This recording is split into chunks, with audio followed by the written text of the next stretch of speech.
Okay, let me just see if there's more in the waiting room. All right, everyone. Well, hello, good evening, and good morning. For those of you joining us from the States today, I'm very happy to welcome Katherine, Gottfried, Florian, Deborah, Fanny, and Hetty with us today to give a wonderful lecture and a wonderful presentation on wonderful presentations on dream work and lots of great poetry readings as well. So I will start by introducing our guest speaker today, Katherine Murphy, Dr. Katherine Murphy. When I first posted... I wish I was a Dr. Ruler, but I haven't. I'm just Katherine Murphy. Not just, I'm Katherine Murphy. All right, Katherine. When I first posted the ad or the flyer, many people thought that this talk is about diabetes because it's called Blood in Our Sugar. And they were like, oh, so the psychology of diabetes, this is really interesting. While I do agree that it is very interesting, the talk is not about diabetes. Katherine will be speaking about a personal reflexive exploration and about the owning of the 7 generations of one branch of her family's involvement in the sugar plantations of Barbados and being plantation slave owners. This is set in the context of a disavowed chapter of Britain's history of slavery and being a slave empire. Katherine sees this as a kind of facing, a facing of what she thinks of as their blood in our sugar, what Robert Frie calls the ethical responsibility to remember. At the same time, it raises questions about her and our ability to both understand and critique events of the past through the values and ethics of the present, and the need perhaps to place whatever needed understanding in its historical context. Katherine draws on Micheal Rothberg's ideas on the implicated subject to help us move beyond impotent guilt and or rage into recognizing, accounting for, and taking responsibility for how the long shadows of past events shape events in the present. I and we are implicated, like it or not. This is also about walking as the creative crucible in which this piece spoke itself into her consciousness. Walking, as Rebecca Solnit describes it, as an improvisational act. So for those of you who do not know Katherine Murphy is an integrative psychotherapist working in independent private practice in West London, UK.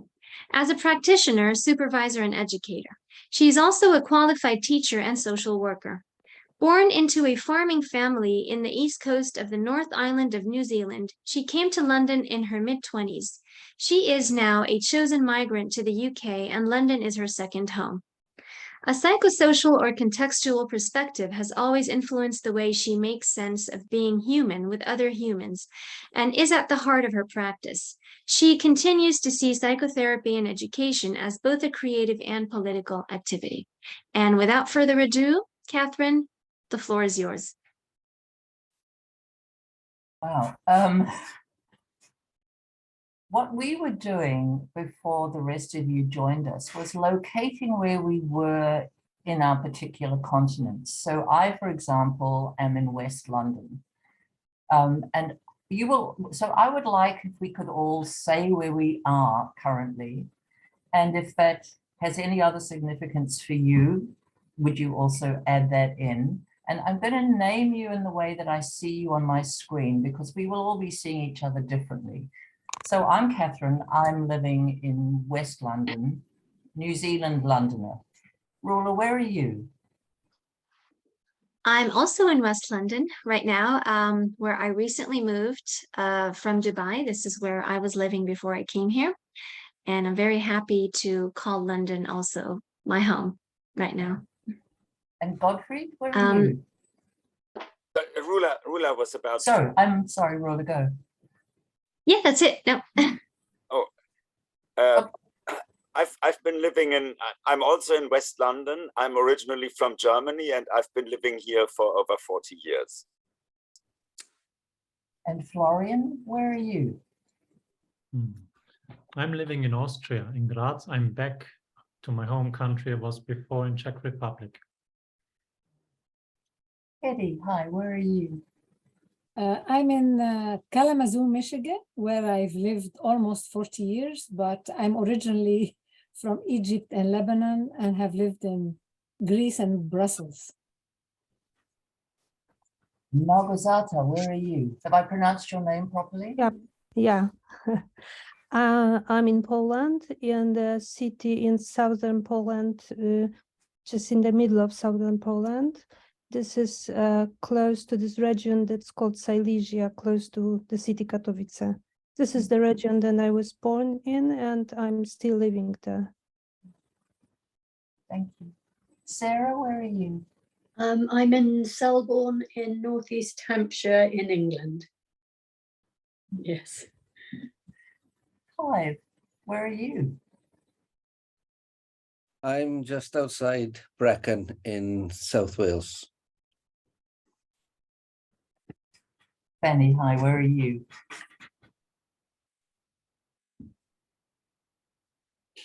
I'm in Philadelphia, Pennsylvania, in America.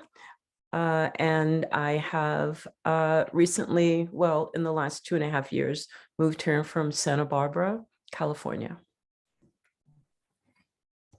Deborah, hello. Hi. Where are you? I live in North Carolina, which is on the East Coast of the United States. And I've been there 30 years, but I grew up in the Midwest, which is Iowa and Illinois, which is the central part of the US. And so I have Midwestern roots. Susan, where are you? Susan Rowland. Hi, I was born on the banks of the Thames in London. I'm now living in California, and I'm very aware that this is an old colonial route.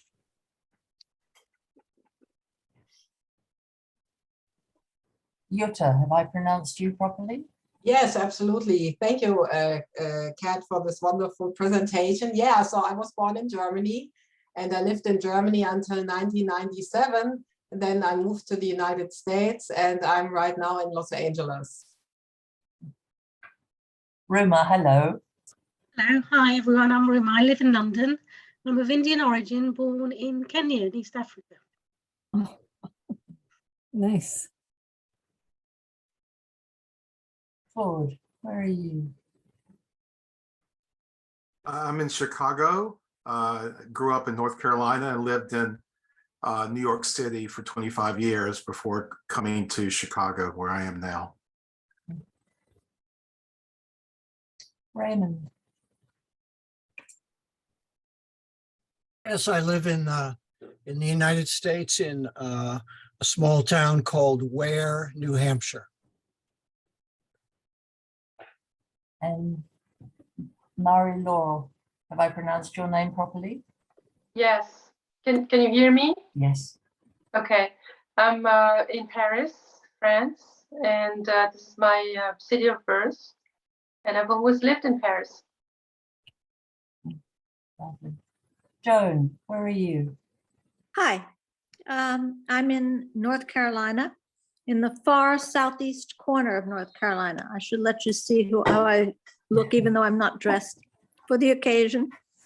And I'm only 10 minutes from the ocean, but I was born in Pittsburgh, Pennsylvania, in the right in the city, and then for many years lived in Washington, D.C. area. So, and then 18 years ago, when my husband retired, we moved to North Carolina. So. And Raymond, where are you? We have Raymond with us.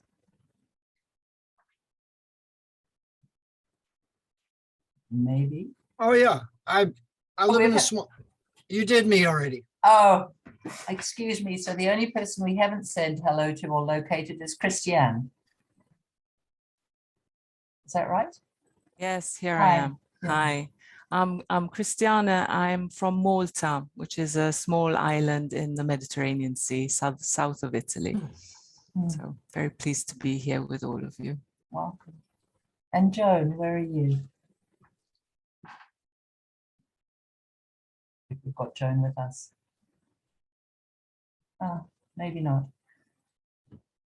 We've did said do hello. that. Yes. Hi again.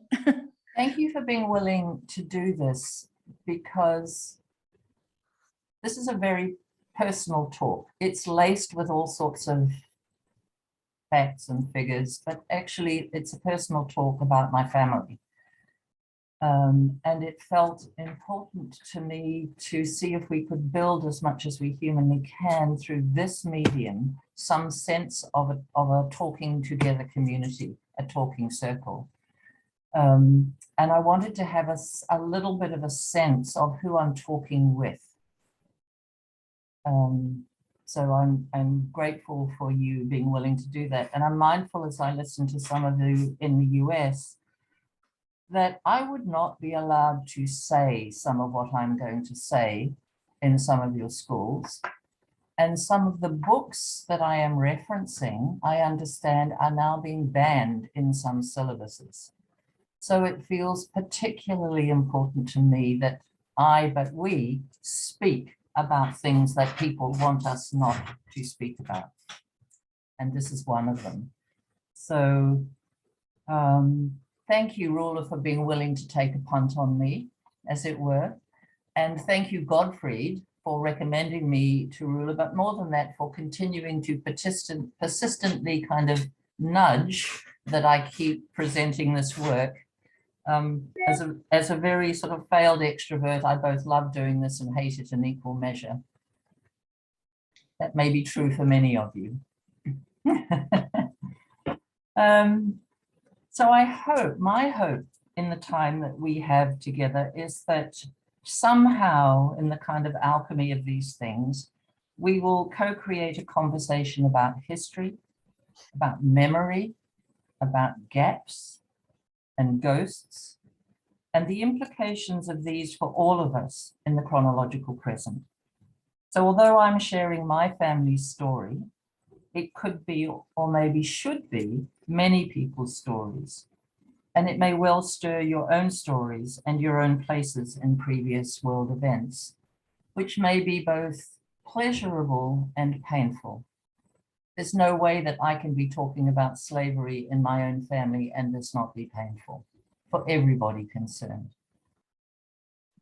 So ideally, we would be sitting together in a circle, feeling each other, smelling each other, being able to look into each other's eyes, and we would be sharing stories, bearing witness to each other and our ancestors, hearing, listening, and feeling how we are woven together in different, albeit configurations, and how we are all implicated.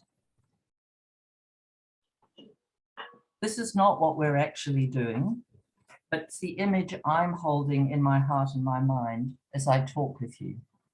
And I'm holding the image of a talking stick, which is not my talking stick, it's the talking stick. I start with it, I begin, but I hope as the evening goes on, the stick will get passed around and people will feel able to talk, whether it's through poetry or prose or just from their own lived experience in response to whatever it is that I am sharing with you. So my intention is to speak for about 40 minutes. I will try and keep very good time. And then we have another maybe 20, 25 minutes, not so much to do the conventional Q&A, although I'm willing for that, but more to have an opportunity to free associate maybe with what you've heard, or to speak from your own heart or from your own mind, more in the sense of what I would think of as a kind of dream matrix. Maybe it's a waking dreaming. And I'm going to take a moment because there's something about acknowledging all our ancestors here. And I'm talking about my ancestors. I have a mixed relationship with this history, but everybody's ancestors are involved in this. And I'm just going to take a moment, you might want to take a moment to think about your ancestors. Think about where you're situated. Think about who's coming with you maybe to this talk.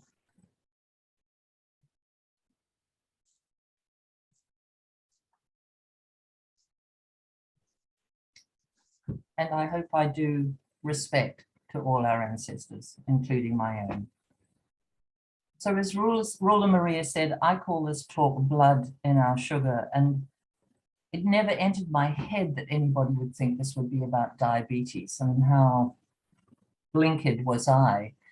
And when you said, Rula Maria, in one of our emails back and forth, it was a poetic title, I looked at it afresh because when I see it, it makes me feel slightly sick. Because I know what the significance of the meaning is. But I leave it there because it seems important to be willing to sit with there is blood in the sugar, or at least I need to sit with there is blood in the sugar. And certainly I think many white British people need to sit with there was blood in the sugar. It's not a pretty metaphor. It's not supposed to be. It's supposed to be shocking. We should feel something in our bodies. I'm the descendant of Irish, English, and Welsh migrants to New Zealand. Men and women who chose to come to New Zealand in the mid-1800s to make a new life.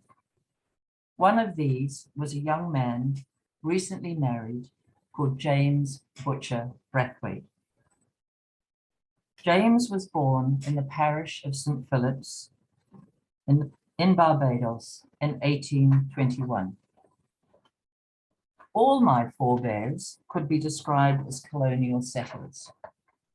They came to New Zealand, a land already populated by the local Maori peoples, the indigenous, though not the first people, to permanently settle with some sense of recognition, I probably should put this in quotes, with some sense of recognition of the indigenous people within a colonial framework. This is a very complex area in itself to explore and could have easily been the topic of this talk, and perhaps needs to be the topic of another talk. But a throwaway tweet from Her Majesty's Revenue and Customs, England, on February the 9th, 2018, catapulted me on another journey. And the tweet read, and I quote, "Here's today's surprising fact. Millions of you have helped end the slave trade through your taxes. Did you know, ? In 1833, Britain used £20 million, 40% of its national budget, to buy freedom for all slaves in the empire.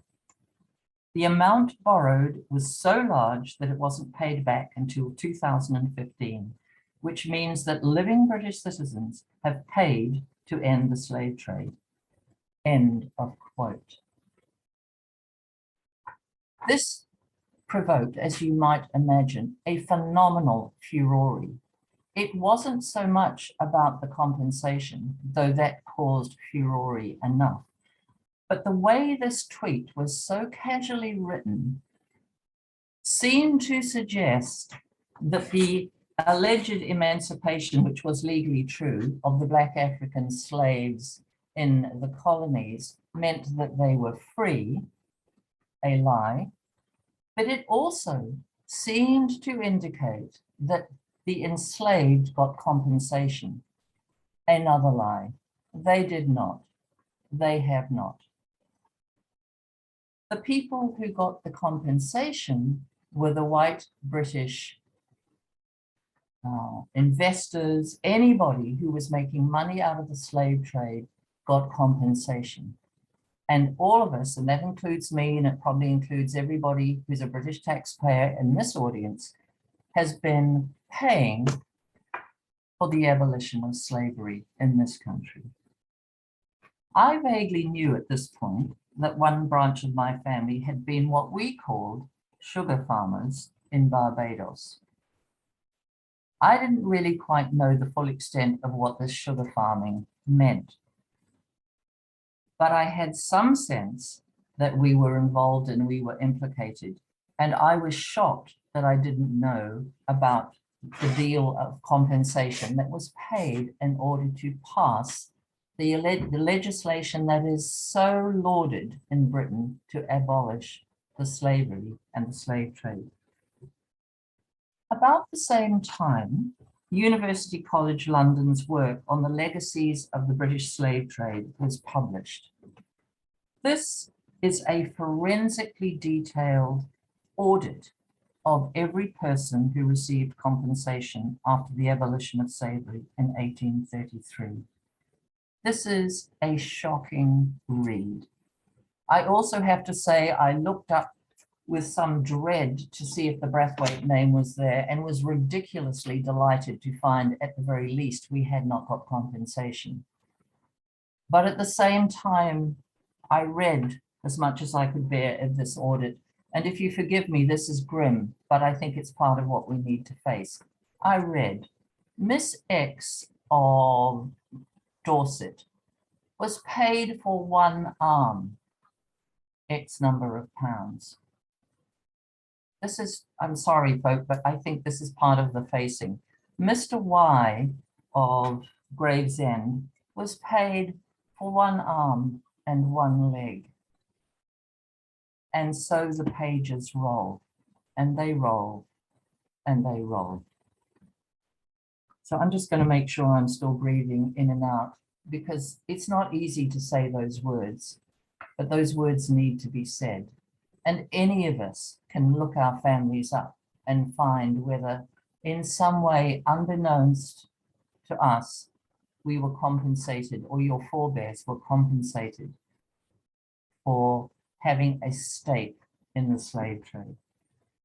So I was ridiculously relieved that our family wasn't there, but I felt profoundly confronted by what I read, and some sense of I was involved, or my family was involved in this. And about the same time, the statue of Edward Coulson, a well-known Bristol benefactor and philanthropist, a less well-known, very wealthy man as a slave trader, his statue was toppled and thrown into the Bristol docks. I found myself extremely delighted by this turn of events. And then I had to take a sharp look in the mirror, because it could have been my forebears. They weren't wealthy enough to have a statue in the middle of Bristol and be a well-known philanthropist. But they have a vault in a cemetery in Ewell. Somebody could have gone and defaced them. I could have. So I thought, I need to watch it, because I was about to other the more obvious benefactors of the slave trade. But I'm a benefactor through genealogy, through ancestry. And I thought there are things I now need to face in a way that I haven't faced before. And I didn't want to perpetrate the outsourcing of Britain's or my involvement in the transatlantic slave trade. I didn't want to continue the lie. At the time, my questions were shockingly naive. I wanted to know, why did the family go? I realized we hadn't literally benefited, and I realized we hadn't been paid compensation. But the question of did we benefit is a very different question that I needed to interrogate. So I'll weave between my family story and what Patrick Scanlon calls how slavery built modern Britain. I'll weave in questions of guilt, of accountability, and responsibility, and Micheal Rothberg's notion of the implicated subject. And hopefully this will bring me full circle to reconsidering, did I benefit? But maybe did we benefit? So as we know, it's about 7:30 UK time, and as I have said, I live in West London, a few minutes away from the flow of the River Thames, with the magnificent phenomenon of the twice-daily tides very visible here. And I think of all the turns of British history that have happened on and with the help of this vast tidal way, and the other tidal ways in the UK, the great estuary of the Bristol Channel, the River Mersey. And I think of the hundreds of slaving ships that came into the port of London on the incoming tide, bringing sugar, or white gold as it came to be described by the white investors, bringing tobacco and bringing cotton.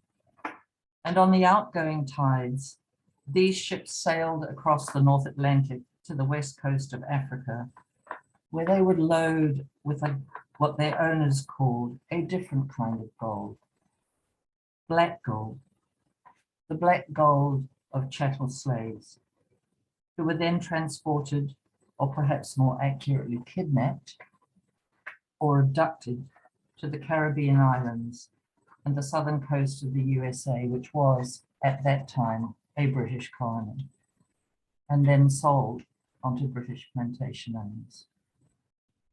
I'm just going to take another breath. Let's make sure you're still breathing, got your feet on the ground. We should be feeling, I am feeling this in my body. We should be feeling this in our bodies. So I am reminded that the 300 years of the transatlantic slave trade is a mostly disavowed part of white British history. And the idea of ongoing post-slavery trauma for the descendants of the millions of enslaved Black Africans incarcerated in the sugar or cotton plantations, a difficult idea in white Western consciousness. It's a difficult idea in mine. And I face that the British bask in the moral righteousness of the abolition of slavery in 1833, although it took another 4 years till 1837 to come into being, without owning their preeminence in the previous century's years of slave trading and slave owning, the need that gave rise for the abolition of slavery. We were not taught that the abolition legislation could only come to pass if every white person who lost earnings through the abolition of slavery would be adequately compensated for their loss. This law was only going to get through the Parliament of the day if that compensation was to be paid. So we, the British taxpayers, have been complicit without knowing. We have been implicated in bankrolling the industry of slavery. I, for one, did not know. I feel shocked that I didn't know, and I feel shame that I didn't know. So I begin to explore what it means to discover that your own family is caught in this web of history and is actively part of a traumatic past over which we had no control. I, or maybe we, and how am I or we responsible for what we only half know and never personally lived? And I do this in the belief that despite the distance of time, emotional scars and traumatic memories endure, illustrating the extent to which the past still plays out in the present. The past is not past. It is not yet over. And as Patrick Scanlon and Afua Hirsch, among others, posit, Britain's preeminence in the Industrial Revolution is built on the back of the Black enslaved and the profits of the slave trade.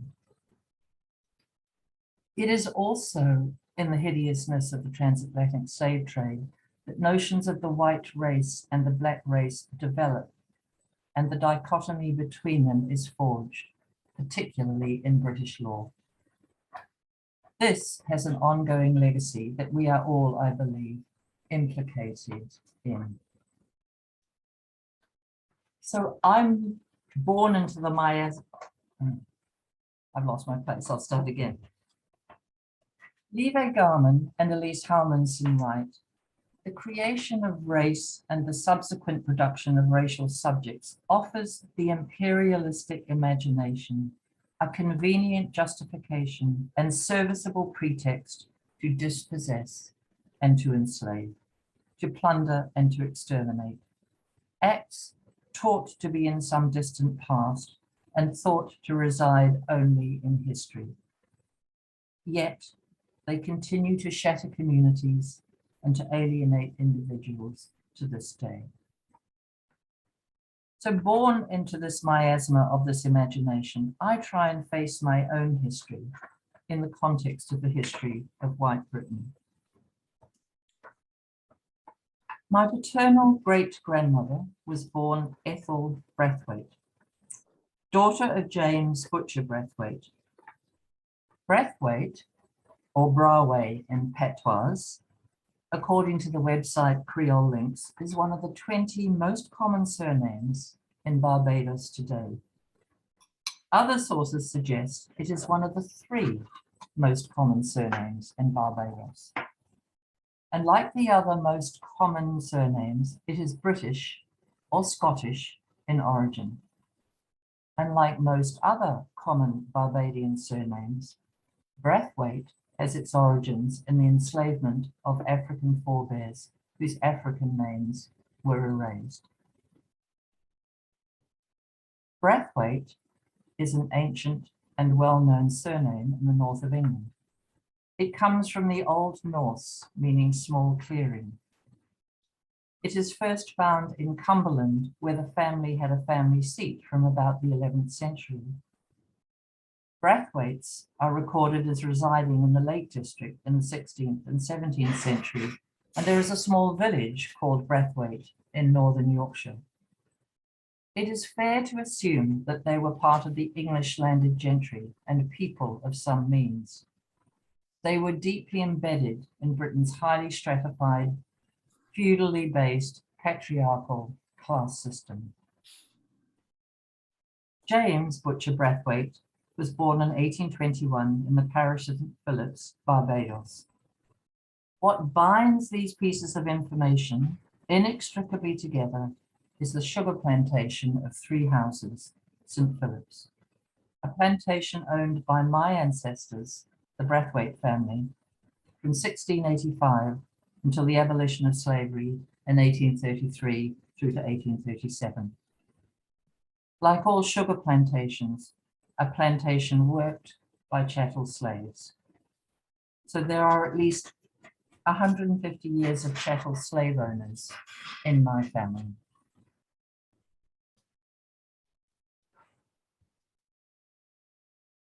How I wish that this was different, that there were abolitionists amongst my ancestors, that my people were on the better side of this bloody history. But like many other white people in the UK, I am explicitly descended from the perpetrators of what comes to be called by many commentators this crime against humanity. I am implicated by genealogy. And I am descended from the people you can, if you choose, to see, the plantation owners. And then there are the people that are less easy to see, the venture capitalists of those days, the investors, the bankers, the insurers, the captains of the slaving boats, the ship's crew. And then there are the consumers of what became a ubiquitous commodity, sugar. So there is blood in all our sugar.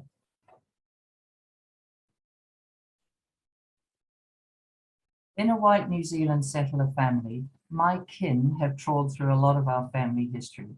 I think it's a New Zealand sport. Maybe it's a new white country sport. For whatever reason, this particular thread was unknowingly absent. Perhaps because no one knew my great-grandmother, who died before her daughter, my grandmother, got married. Maybe her father, James Butcher Brathwaite, arrived in New Zealand via Australia, leaving Barbados to reinvent himself, to start afresh. There was no one for him to reminisce with about his early life, and perhaps, therefore, these stories could remain untold, perhaps hidden.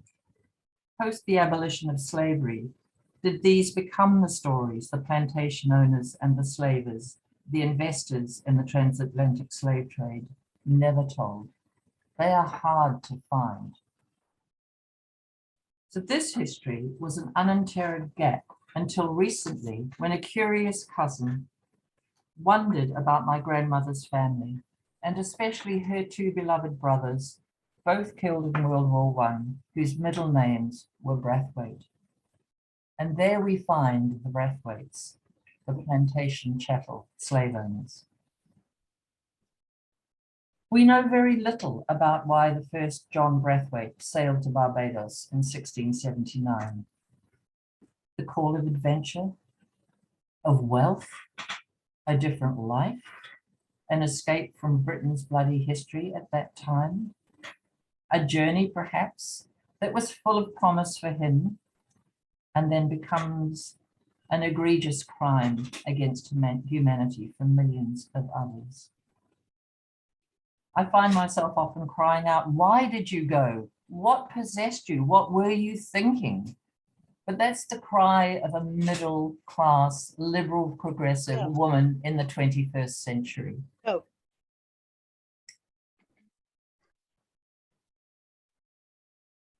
In middle class families, the laws of primogeniture said that the eldest son inherited the land or the estate or the family business. The saying went that the next son went into the church, the next son went into the army, and if there was a son left over, they went to the colonies. Was that John Brathwaite? We don't have enough information to know if that was what persuaded him to get on a sailing boat, make the what was still perilous journey to Barbados. Patrick Scallion wrote quite blatantly, they went for gold, they went for glory, they went for God. Best I can tell, God was not involved, but they definitely, the Brathwaites, must have gone for the possibility of gold. Don't know about the glory. And then I have to ask myself, why would they not go? Nobody thought that the trade and enslaving of Black Africans was particularly wrong or unacceptable. Slavery was as old as time. And in this particular iteration, it was seen or it was spun as an economic imperative. And the narrative spun about the Black Africans was that they were subhuman and deserved only to be treated as property, as chattel, as investments, as things.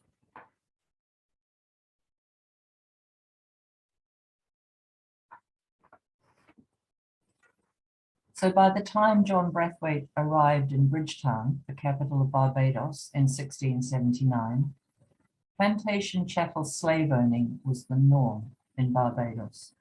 Sugar was king, and the luxury had been turned into a staple, and the appetite for it seemed insatiable. The small plantations, often worked by their owners or by indentured labor, initially growing tobacco and then switching to growing sugarcane, had been bought up by the wealthy landowners and consolidated into about 100 sugar plantations. The harvesting of sugarcane was a back-breaking business, and the deployment of enslaved Black Africans developed into its means of production. The labor force of white servants and indentured convicts gave way to the enslaved Africans, and the transatlantic slave trade became a lucrative means of providing Caribbean plantation owners with an inexhaustible supply of free labor. So why would they not go? As much as I want to cry against it, I have to face, why would they not go? People thought this was normal. There was money. There was lots of money. And it wasn't only the activity of slavery that was new. It had been practiced since the earliest of times. It had become rare in Western Europe, but in Barbados, the British established one of the first modern slave societies. Never before had a territory's entire economy been based on slave labor. In 2018, Krishna Para wrote in an article in The Guardian, fear and torture were used to drive Black workers to cut, to mill, to boil, and to clay the sugar so it could be shipped to Britain as part of the lucrative triangle of trade between the west coast of Africa, the Americas, and Great Britain. So when John Brathwaite bought the plantation called Three Houses from Captain Edward Skeet in 1685 for £785, he knew he was buying a plantation worked by enslaved Africans, and he was becoming a chattel slave owner. Again, I find myself wanting to ask, what was he thinking? But I have to remember, I'm asking that from this position. at this time from these ethics. These were not the ethics of that time, at least not for these people. John Braithwaite would have been aware that all British Caribbean plantations were anchored in the arcana of real estate law and protected by brutal slave codes. And I'm just going to read a piece from here. The British slave laws, as they were called, were the most draconian of the time, and their only priority was the protection of the planters' properties, rights, and their safety. And the 1688 Slavery Act for the governing of Negroes, I'm quoting, begins. Whereas the plantations and the estates of this island cannot be fully managed without the labor and service of great numbers of Negroes and other slaves, and inasmuch as they are of barbarous, wild, and savage nature, and such as renders them wholly unqualified to be governed by the laws, customs, and practices of our nation, it therefore becoming absolutely necessary that such other constitutions, laws, and orders should be in this island framed and enacted for the good regulating and ordering of them, as may both restrain the disorders, rapines, and inhumanities to which they are naturally prone and inclined.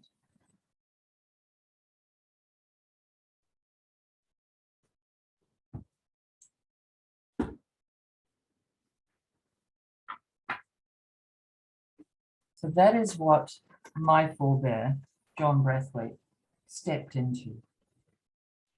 He probably may have also been aware that the British slave trade was organized by the Royal Africa Company, a company heavily capitalized and banked by prominent nobles, including the Duke of York and the Earl of Shaftesbury, as well as wealthy commoners and prominent intellectuals, such as John Locke.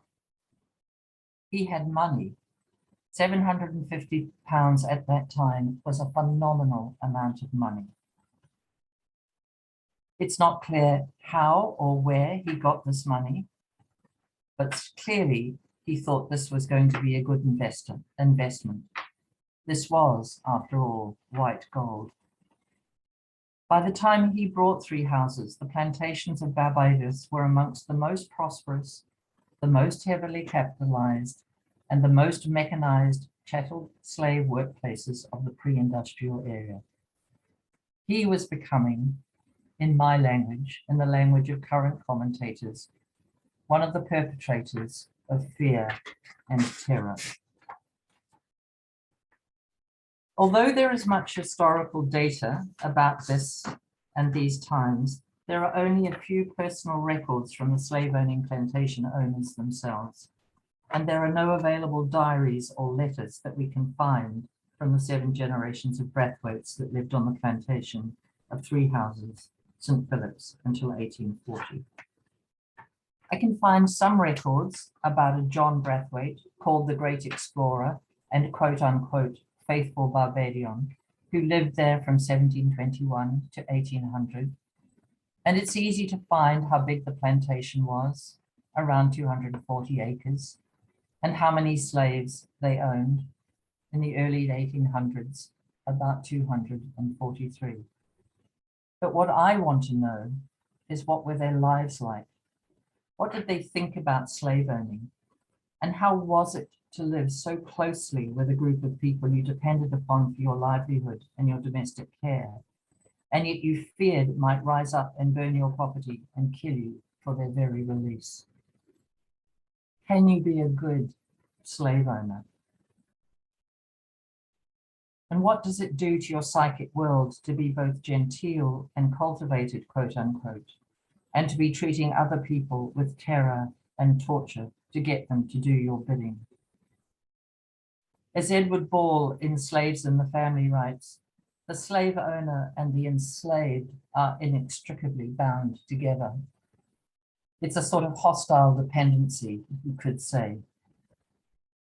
And I think it's a truism to say that the dehumanizer themselves as equally dehumanized.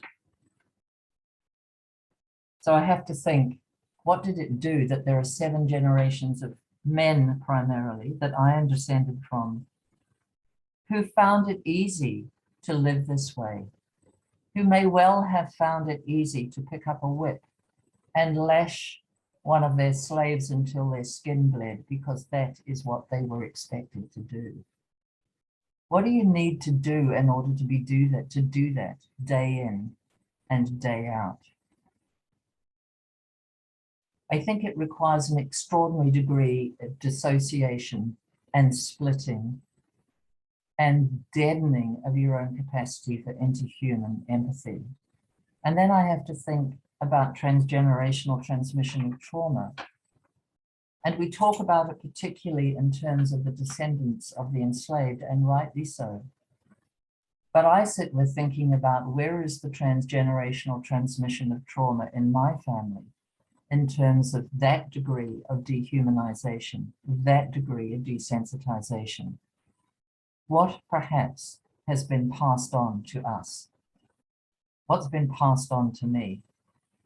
And maybe it's no accident that I became a teacher, particularly in multicultural areas of New Zealand, and became a social worker and became a psychotherapist. Maybe this is my way of trying to do something or figure something out about that dissociation. And as I sit here reading these words on a page, I re-feel the shock, actually, of the gross inhumanity of these people to other people who in their eyes were no longer people. They were chattels, they were things, they were property. They didn't feel, they didn't hurt. So therefore, seemingly it was easy to do this. But if my body is resonating as I say this with you, I imagine yours might be as well. And then I have to think, what does it take to not feel? What does it take that you can do this so easily, so casually, in such an entitled way? And where does that leave me? Many, many generations down this line. But actually, where does it leave us, particularly in Britain, who's been so unwilling to face their role in this history? There are no personal records to help with this, so I turned to novels and to films, mostly written by people of color. I also find the hideous and notorious diary of Mr. Thistlewood, an 18th century slave master in Jamaica. And Jamaica, like Barbados, was a slave society. White people like Mr. Thistlewood, maybe like my ancestors, lived in an Africanized society that rested on white fear, white equality, and white brutality. Mr. Thistlewood kept a forensically detailed diary of daily beatings and the rapes that he meted out. He was not, at the time, regarded as an unenlightened man. He was described as a prolific book buyer and reader, and was something of an expert on botany and horticulture. He was quite civilized by Jamaican standards. He was also described as a sociopath, and that his treatment of his slaves was not unusual. As I read this, I keep thinking, is this what my ancestors did? Is this what I'm descended from? There is nowhere for me to hide from knowing now that my ancestors are part of what Ben Okri describes as this failure of humanity, and in the context of what David Olusoga calls this collective historical amnesia of the British involvement in this same past. I so want to separate from this legacy. I don't want this to be in my family. But given the 300 years of British power housing the transportation of over 10 million West African men, women, and children, whose family do I want this history to belong to? I can feel the pull to dissociate and disavow my own history, and to those other egregious white families of slavers and slave owners. To puff up with righteous outrage about them as their statues are toppled. Oh, the sanctity of othering, and the shame of owning, accounting, and facing. This is me. Perhaps this is us. As I immersed myself in historic records and data, I hear Toni Morrison asking, how much data do you need to collect before you feel the inhumanity of this? When does the fact-finding, the research, become a defense against taking ownership of this history, taking responsibility for the fundamental wrongness of it, and sitting within the group perpetrating such a failure? This is my struggle. I deeply believe that in knowing, facing, and accounting for all facets of history gives rise to the possibility of some kind of repair in the present. I am moved by Robert Frie's idea of the ethical and moral responsibility to remember, and his question, does the commitment to remember have the power or the potential to redeem crimes perpetrated by a previous generation? In 1997, Avery Gordon, a sociologist, wrote that the impossible memories and the unwritten histories continue living and often come to us as ghosts. The ghost is not simply a dead or missing person, but a social figure, an animated state in which a repressed or unresolved social violence is making itself known. My personal history, our collective history, is rife with ghosts that call out the savagery haunting our illusory fantasy of being civilized, of our disavowed history of colonialism, slavery, and genocide. The not me that I could project, that we project onto others. We are being called, I believe, to feel shame of harm done and for having benefited from that harm. Every spoonful of sugar so casually consumed here meant the desecration and the obliteration of people there. For me, looking at this history has brought a sickening sense of shame of the ancestral collective harm done and from benefiting from that harm. And I sense what Lynn Layton describes as a horrific sense of disillusionment and the pain of undoing, of disavowal. Lynn Layton talks of white deserved shame that arises from experience of conflict between ideals of decency, equality, and social justice, and the awareness of benefiting from racial and class equalities, from white privilege.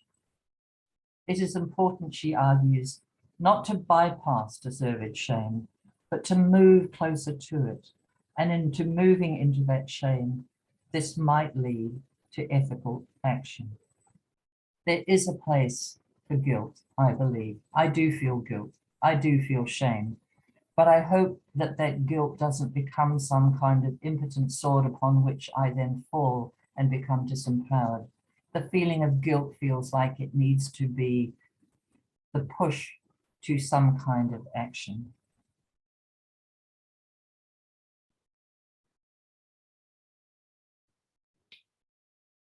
Layton also wrote, "It seems to me that it is only through the painful process of undoing the disavowals that underlie psychosocial illusions that we might be able to conceptualize and address the ghost's demand for justice, for something to be done." I'm reminded of a quote that a colleague of mine has at the bottom of her emails, and it's a quote from James Baldwin, which says, "Nothing can change that hasn't been faced, but not everything that is faced can be changed. But we have to face.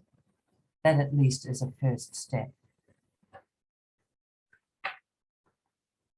I gave the first iteration of this talk at the International Association of Analytical Psychology's Analysis and Activism Conference in the fall of 2020. I am not an activist in the way that I understand that word, and I have struggled with feeling that the only kind of legitimate action is to be out there on the streets, tying myself to the balustrades, gluing myself to the road, marching, which I had done at times.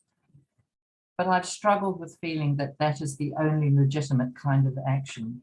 But I've come to think that in facing my family story, in talking about it with my family, and with talking about it with my friends, and in facing it here with you, I believe that this too becomes a way into ethical action, and it gives others support to do and be the same. At the very least, this is my commitment to internalize the problem of slavery rather than outsourcing it to some distant place, some distant time, and to some other group. To face being implicated both through my ancestry and to be implicated as a beneficiary of the millions generated and invested here, and to be collectively implicated in the crimes against humanity that was the transatlantic slave trade. It feels a small step. It feels to me a necessary step. We have to make a step.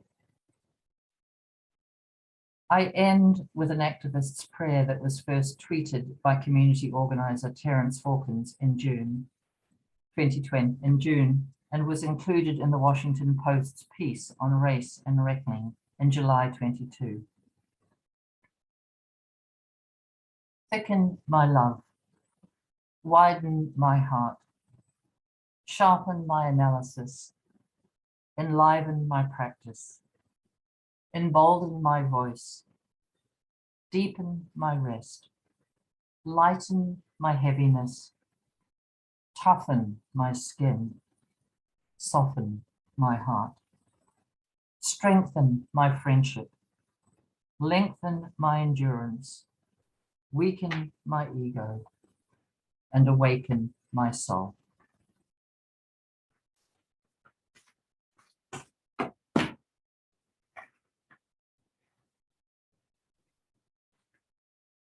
Thank you so much, Katherine. That was powerful and beautiful and a wonderful glimpse into this personal and historical window that you've shared with us tonight. Thank you. We greatly appreciate this. And we've learned so much from you through your experience and through the whole personal and historical accounts of the history that you were sharing with us today. So thank you very much, Katherine. We have time still, I think, Rula Maria, do we? Yes, we have time. Yes. Sometimes the protocol is to do a Q&A, and I felt mixed about that. What I really would prefer, and as much as we can do it as this community meeting this way, is maybe to sit together, maybe to be quiet together, maybe to see how the spirit moves you. And my picture more was that this might be a free associative space, so that the conversation isn't coming to me directly, that we see if we can talk with each other or share thoughts and feelings with each other or share associations with each other. And maybe it'll be a little bit messy, but maybe that's how it is. That's how I would like this to go. Yes, messy is good. So thank you, Katherine. I think this is what most of the audience members today would also prefer. So on your behalf, I would like to invite anyone to speak about any other personal reflection that you can relate to what Katherine was talking about today, or any other free association that you would like to make with Katherine's talk. You don't need to raise your hand, you can talk, so go ahead. I think just go for this. And if we talk over each other or around each other or under each other, so here we are.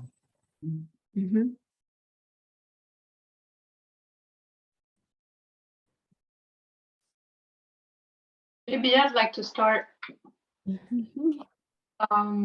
Well, first of all, thank you so much. It's actually the second time that I'm hearing your presentation. And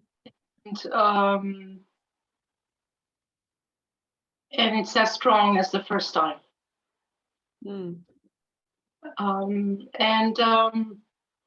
very touched by what you just said about internalizing this awareness of slavery, that it's not outside, it's not, and this is where I'm at, I realize. You know, even though I know I've been to cities in France, especially on the Atlantic coast, that became rich through slavery, shipyards, you know, it felt foreign to me. I'm very aware today, for instance, my awareness was more, has developed towards economic slavery. And I very much in my daily life, really in a lot of little things, I'm very aware that what I enjoy as a white Westerner is the result of oppression to this day. You know? Economic oppression, if not more, because slavery still exists. So what I eat, what I wear, I know I still benefit from this. So this is what I wanted to share. Thank you. Thank you, Marie. I wanted to share something. When Katherine, I just want to say thank you for what you talked about, and to say how, of course, it touches me, right?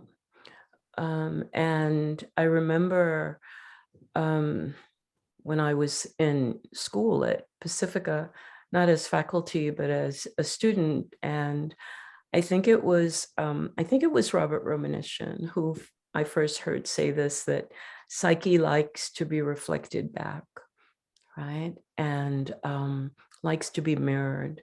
So I came prepared today to read a little bit from one of my books, the one on on racial legacies.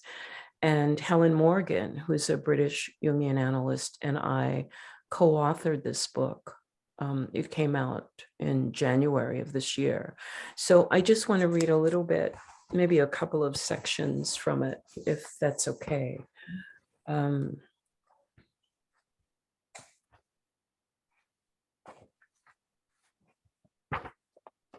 response to what you've said today. Finding legacy ancestors.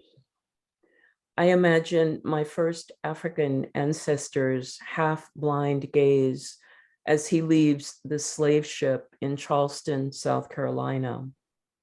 Now arriving on land, having spent 3 months in the hold of a ship bearing a name such as Diligence, not unlike the purposefulness of the sacred name of a god, Mercurio, which in 1823 took ancestors from West Africa, transporting them to Southeast Brazil, not unlike the Madre de Deus or the good ship Jesus, the first British slave ship to arrive in America in 1562.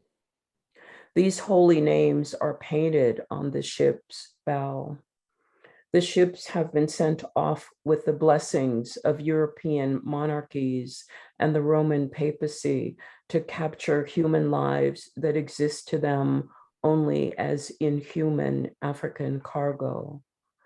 This is the Middle Passage, a phase of the African Holocaust of which my first ancestor was an unwilling and persecuted victim.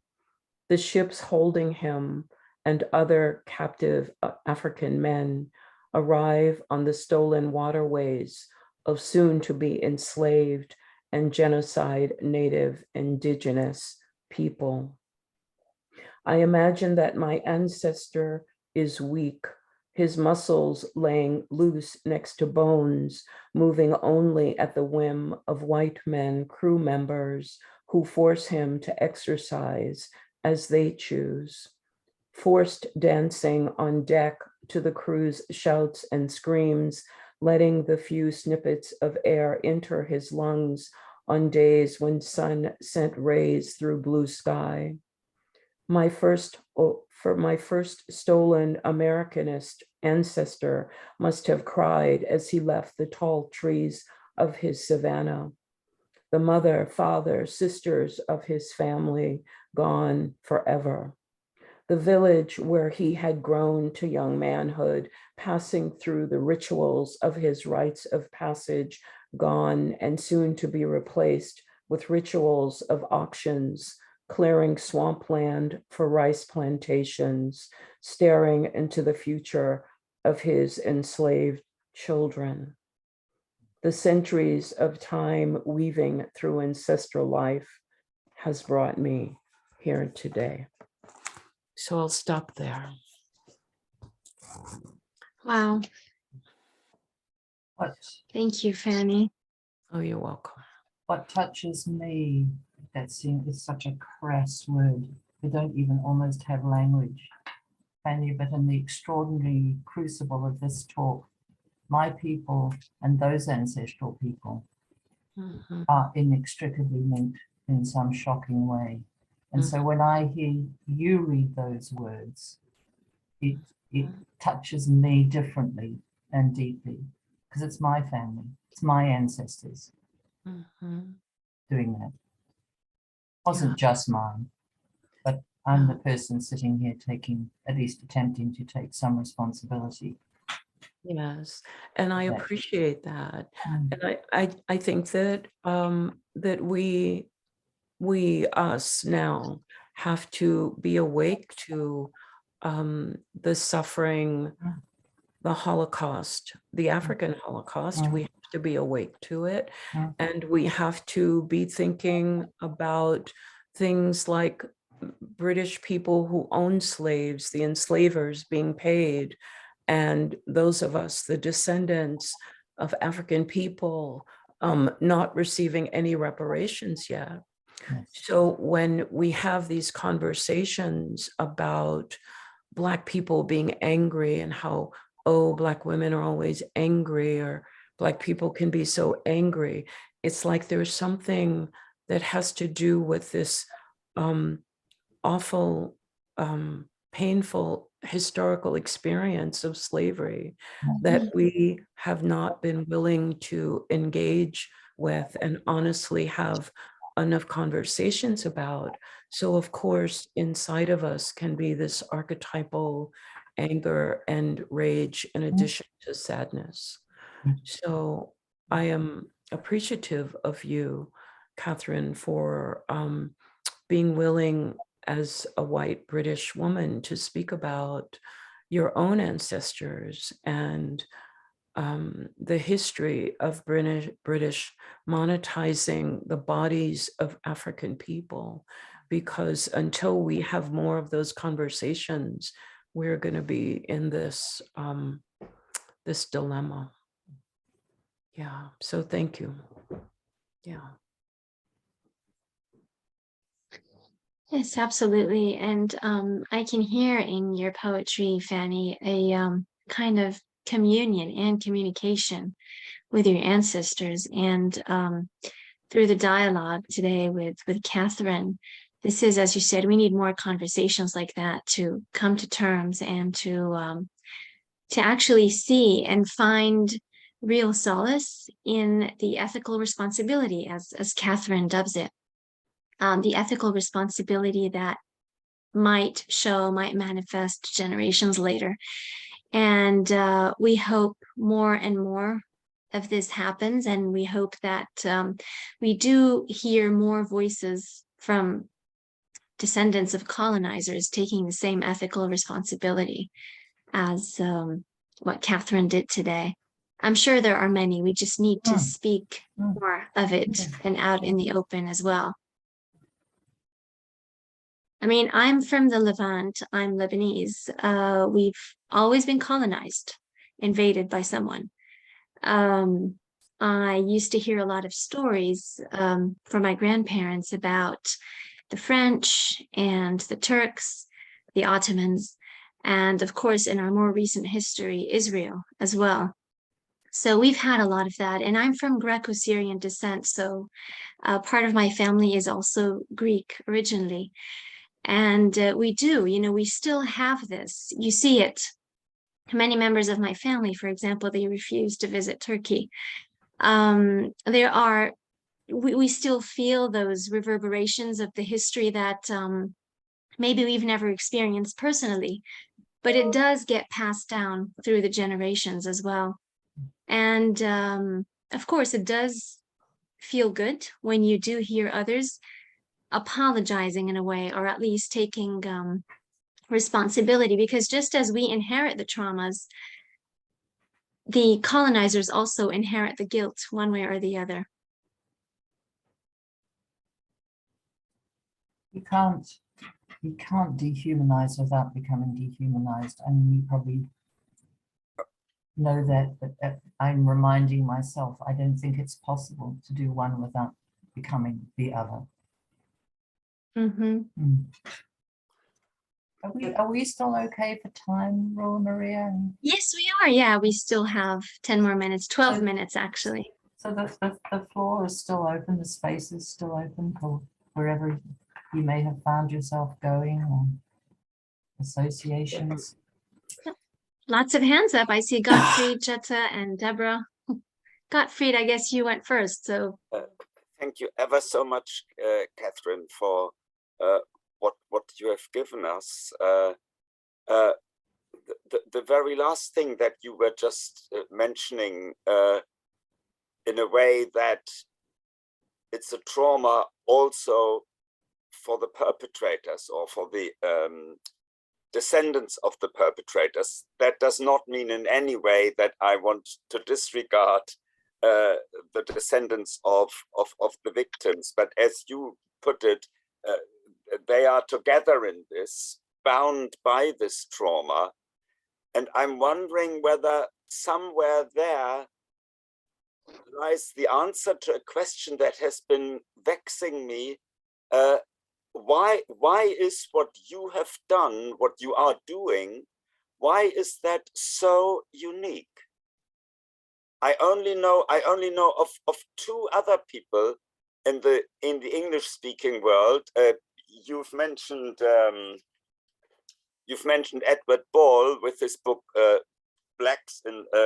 Slaves in the Family, and a Scottish journalist or a Scottish writer, Cal Flynn, Thicker Than Water, who delves into her ancestry of the Australian colonization, discovering that one of her forebears is celebrated as a pioneer and as a conqueror, and at the same time is referred to as the Butcher of Gippsland, an area in Australia. But Edward Ball, this woman, Cal Flynn, and you are the only people in the English-speaking world that do undertake that, as far as I know. And if anybody knows others, I'd be grateful to learn about them. But again, thank you. I'll speak for myself, Gottfried. I don't know whether it's shame, but then shame would mean that there's some connection or ownership to the activity. But it's interesting, for want of a better word, that there are so little diaries This is 300 years worth of activity. So few diaries. There are not people kind of stepping forward and saying in front of their large country houses or wherever, we earned our money through the transatlantic slave trade. Not a one. But they do. But so I think there is somewhere, there is somewhere something about some kind of disavowed shame. Maybe it's just a complete and utter dissociative act. Maybe it's a complete and utter dissociative act. I don't know. I can't say that it's, I don't know, it's not fun doing this. It feels, I just felt for myself, I needed to do something. And I was taken by Robert Frie's idea about the ethical duty to remember. And I've been playing with the word remember because I then think about dismembering. Remembering, I think about dismembering, and there's something about dismembering and disembodying and dissociating from the corporeal, from the visceral, from the somatic, that I also think is tied up with this. So I think we need to remember as a bit like putting our bodies back together, beginning, and that might mean resensitizing, that might mean refeeling, and maybe that might mean re-owning all the qualities that we split off and gave to the Black Africans so they could have them, and then we would call them bad. We may need to take all those things back again to ourselves and live with them inside our own bodies and our own skins. And I think the other thing I think about a lot is owning our own cruelty, owning our own sadism, owning our own slaver, as well as owning perhaps our own enslaved. There's internal work, I think, that needs to be done, as well as there is systemic and institutional work, but you've got to start somewhere. Yes. Can I just say a couple of things very quickly? One is, Katherine, thank you very much for this. And for me, you've taught me a lot this morning about white privilege, that you've kind of given an architecture of white privilege that I didn't have so clearly before. Taking up this point about silence, there's quite a lot been done in literary studies about literature of the period from the white perspective, and the absence. And a particular example that is quite well known is Jane Austen's Mansfield Park, which, as you may know, the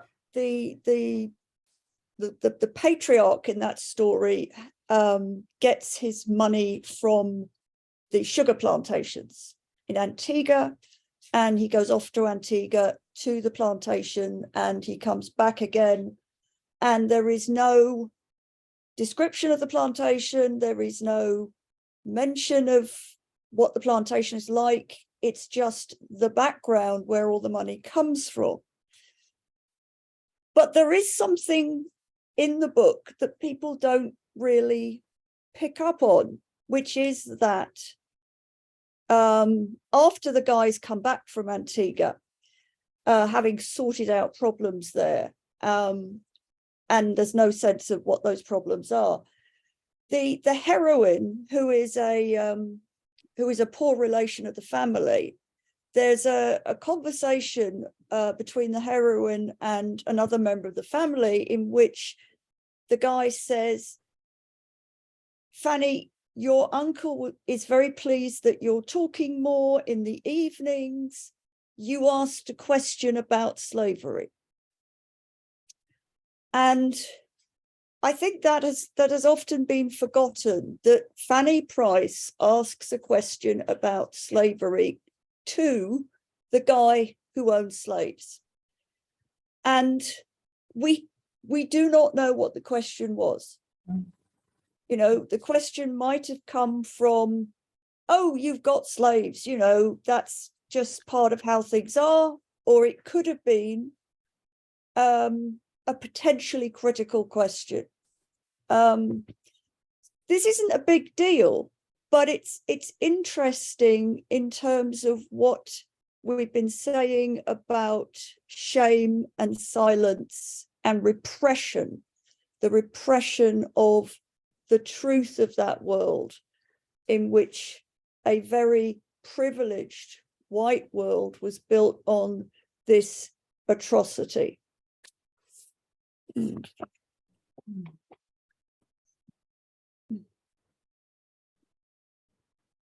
Yeah, I was just going to add, coming from the Midwest, my ancestors came over from Europe to, for various reasons, religious persecution and to farm.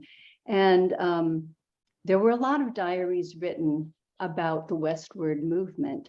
But because the native people had oral history, we heard very little stories about the land that we took over and how we took it over, from a series of broken treaties and land grabs and land grants given to the settlers. And so I think I started reading at a very young age, these like a lantern in her hand and these sort of westward women going over. And I think it wasn't until college where I read Black Elk Speaks or Seven Arrows or any of those and had my eyes open to that. And just looking at maps, I can look at the map of the state of Illinois where my family settled and see what used to be, all the different tribes that used to be there. And so I think about, Katherine, you touched such a personal note with this, that when you talked about internalizing guilt and also willful or whatever ignorance. So until I started reading some of the native people's writing, I was only thinking, oh, grandpa got this, great grandpa got this land. What a great thing the United States government did. They gave land grants to these people. It's like, oh. So the layers of that, I think, are much more in my family than, and so ghosts, I like that. And also what you said about sugar, I think every time I put sugar on something, I'm going to think about that. When you said something about taking a spoonful of sugar and the blood, and that image is really very powerful. It links to, for me, it links to complicated conversations about food miles. A $1 t-shirt means somebody somewhere has been badly ripped off. And just being thoughtful. I think somebody, maybe it was you, Rue Maria, somebody being thoughtful now. I'm differently thoughtful about what's the backstory to all this stuff. And is there modern slavery still going on? Have people been deeply abused? Am I a decent employer to anybody who comes and works in our house? How do we negotiate that stuff? Because it's very, for myself, it's very easy to make this out there or over there. And if I bring it right back into my home, it's like, so how do I treat anybody who comes into my house? How committed am I to human, person to person, decent upfront relationships? Thank you, Deborah, for making a link with Katherine's lecture. We're going to move next to Jetta. I know Jetta has had her hand up for a while, and then Hiba has a very important comment in the chat box that we can address before we start the poetry and the prose series. So Jetta? Yeah, so thank you so much for such a brave and in-depth talk and such a rich discussion. I really appreciate it. So what I've been thinking is, I think, you know, there are different layers, right? So there's the gaze at the past and taking responsibility for that and excavating perpetration, right? Then, Katherine, you also raised the question of how memory or guilt or shame are transmitted into the present. And I think from a Jungian perspective, it's very important, as you mentioned, to make one's own perpetrator, right? So in my case, you know, I'm from Germany, right? My own anti-Semitism, then also the racism, to make that conscious. And I live in Los Angeles, and, you know, I think I've done a lot of inner work and I've read a lot, but still I sometimes notice how my inner anti-Semite or my racist crop up unconsciously. And I think that's really important for me to make that conscious. And like you, of course, I feel shame, I feel guilt, but I think, well, from a non-Jungian perspective, I think Gayatri Spivak, a post-colonial critic, has called that vigilance about one's own subject position. So for me, and from a Jungian perspective, making that conscious has been really helpful, you know, because as you mentioned, I think it's very important to do ethical work and activism and, you know, be mindful of what we do consciously. But I really think it's very important to engage with the unconscious dimension of our psyche and, you know, and engage with that. So that's my little comment. Thank you. Thank you, Jetta. Thank you. Katherine, would you want to reply to that, or do I move on to the next question?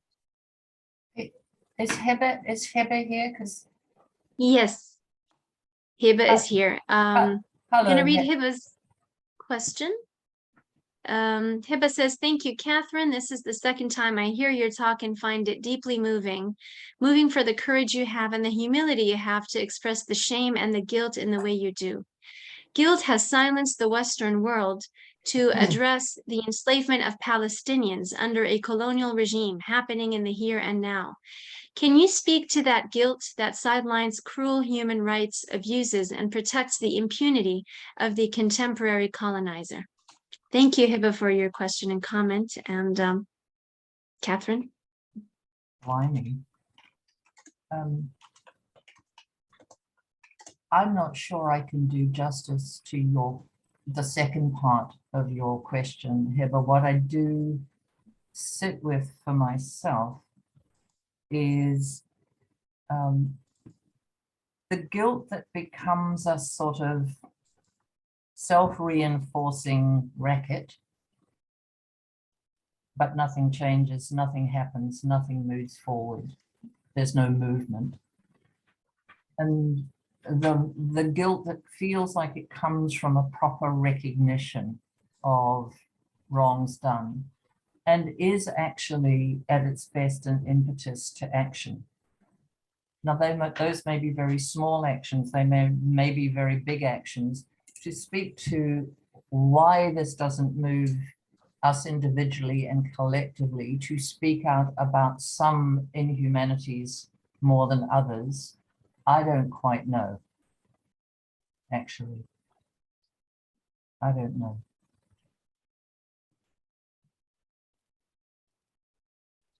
Thank you, Katherine. I'm wondering, Heather, if just in the few minutes we have left, or the minute maybe we have left in this context, is there anything more you want to add or say? Because I know you've thought about this, felt about it for as long as you're alive, probably.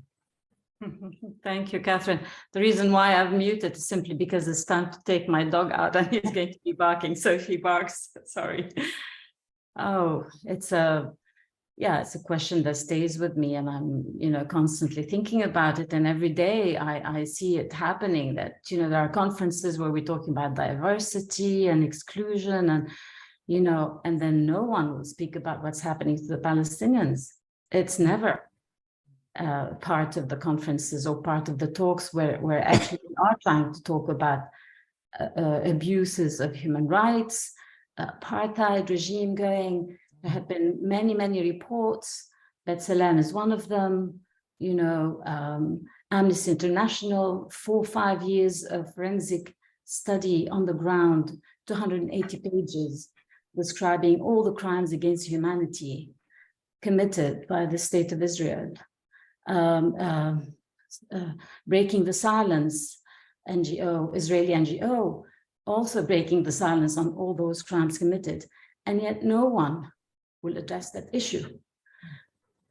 In international conferences and conferences about human rights, about decolonization, all of this, but nobody will address what is happening to Palestinians.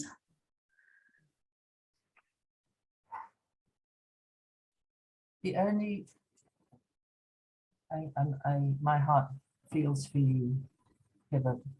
Mealy mouth words, really, it's the best I've got. One of the things that I felt very confronted with doing some of the reading I've been doing is the almost immovable power of the dark state of the money. And I sort of feel like I've had a sort of wake-up call in a way about the power of that, of money, of vested interests, of people making profits, and who will do anything to protect it. And I don't think that's an answer to your cri de coeur, Heather, but it's something I've come to have to sit with or think about, which is there are big forces at play here. They're not usually our elected governments. They are secret forces, and they are very, very difficult to shake and move. But we still have to start somewhere.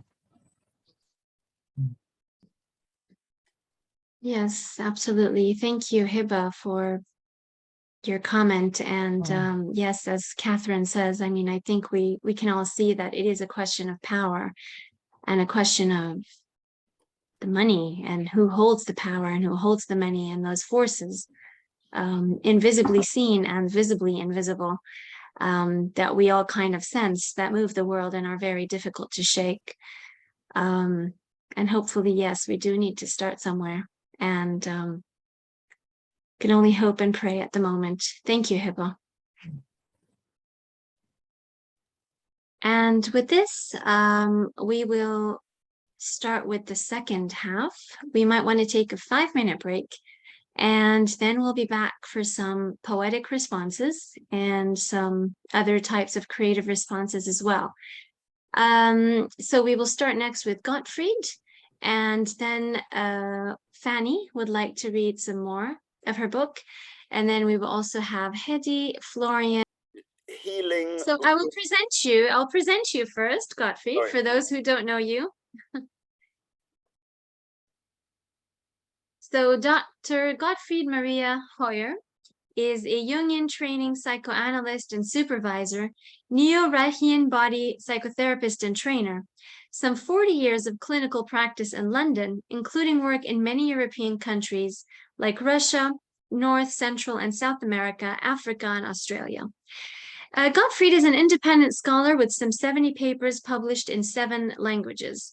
His books include 10 Otto Gross Congress proceedings, Sacral Revolution by Routledge 2010, Sexual Revolution, Psychoanalysis, History, and the Father, Routledge 2011, and the Russian edition that came out in 2017. And Freud's outstanding colleague, Jung's twin brother, The Suppressed Psychoanalytic and Political Significance of Otto Gross, published by Routledge in 2017. And he is also a published graphic artist, photographer, sculptor, and poet. As we will all see now, Gottfried's poetry is just sublime. So thank you, Gottfried, for sharing your poem with us today. Thank you. Healing wounded history. This is in full awareness of what we've been focusing on so far. I start with a dream about having lived for more than half my life as an emigrant in the country which, when I was born, was one of the enemies. Sunrise. Strange dream, very strange. It was war and I was English. The Germans were the enemy. There was fighting in a basement. By accident, it was assumed, a woman perished, killed by a firebomb as Germans were shooting at us from the gaps between the steps of a staircase leading down, whilst I could get away, if only just. I woke up from my dream. A band of yellow light on the horizon is heralding the sunrise, golden dawn of a new day. It's only later that I realized my dream came to me on an anniversary of Hitler's birth. When I was born, he was still alive, and railway cars crammed full with people to be murdered were still rolling all across Nazi Europe. Years earlier, and this is not a dream, friends of mine, Germans too, nearby in London, discovered during renovations skeletons. Unknowingly, they had lived atop of them for many years. Turned out to be those of a woman and a child, still a baby. They must have been here since about the end of World War II, police called to the site concluded. In other words, since just about the time I came into this world. Past isn't past, it is right here, just inches underneath the very soles of our feet. It isn't over yet, and yet, if I can learn from it, my present, future shall turn out differently, 'cause I survived. In actual fact, did get away, or didn't I? Can I ever?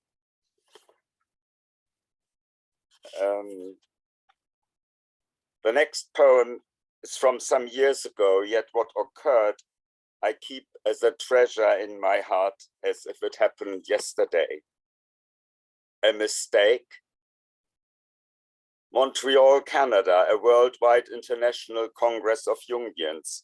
The organizers have invited some First Nation healers to dialogue with the audience, several hundreds of them, whites, of course, mostly, from both Europe and the Americas. I learn that the Navajos of Arizona in their language have no word for guilt. How do they manage? I cannot help but ask myself. As we continue speaking, slowly and gradually at first, the issue rises, then strong and stronger until nearly physically palpable, pervading, filling all the air we breathe of the space we meet in.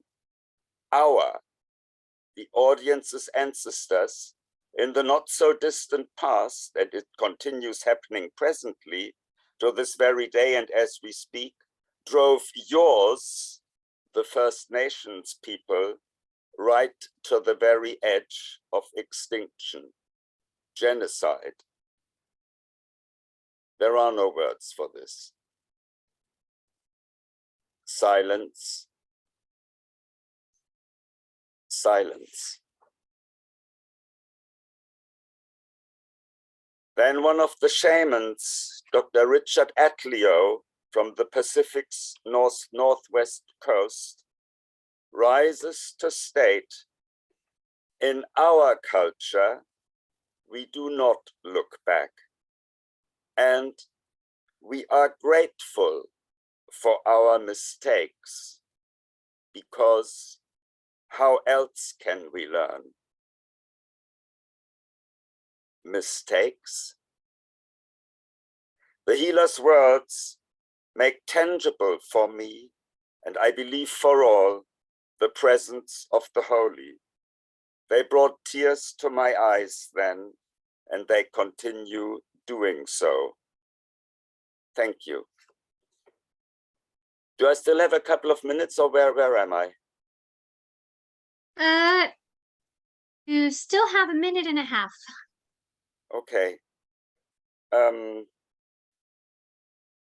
To conclude, a poem from the here and now. Brother. Most mornings when I'm running in the park nearby, I see a black man there on one of the benches. He was the first to speak to me some weeks ago now.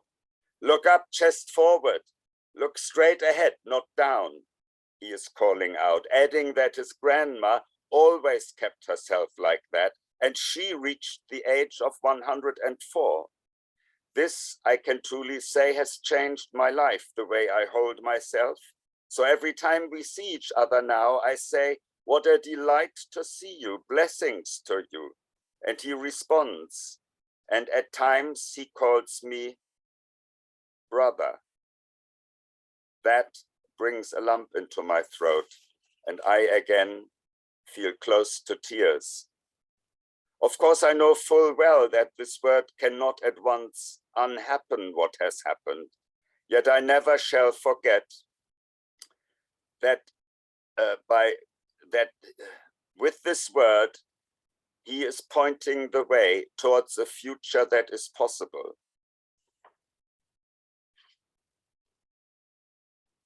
The space most holy is where an ancient hatred can be laid to rest in healing.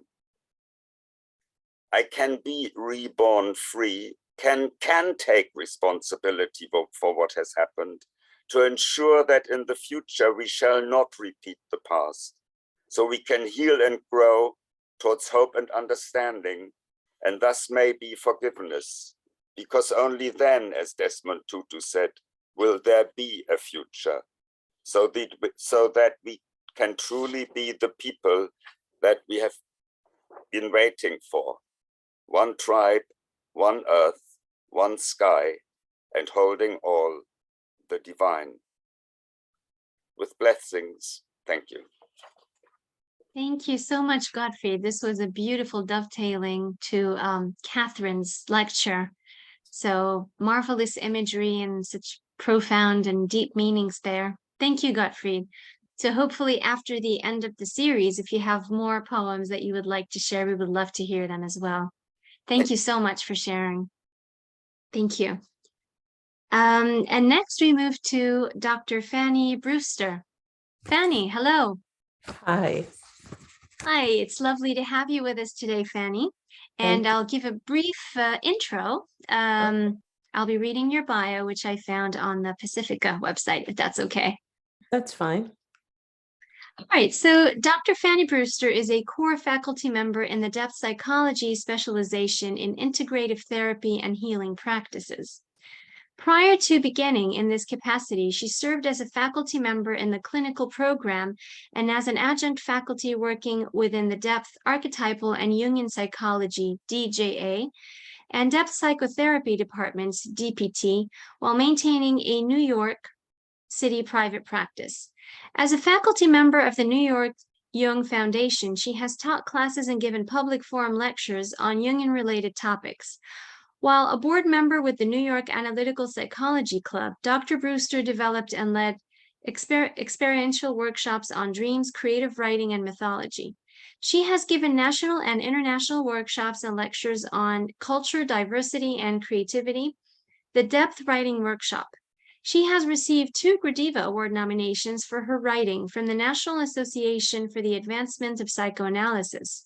Her most recent book is, it's not Archetypal Grief, is it?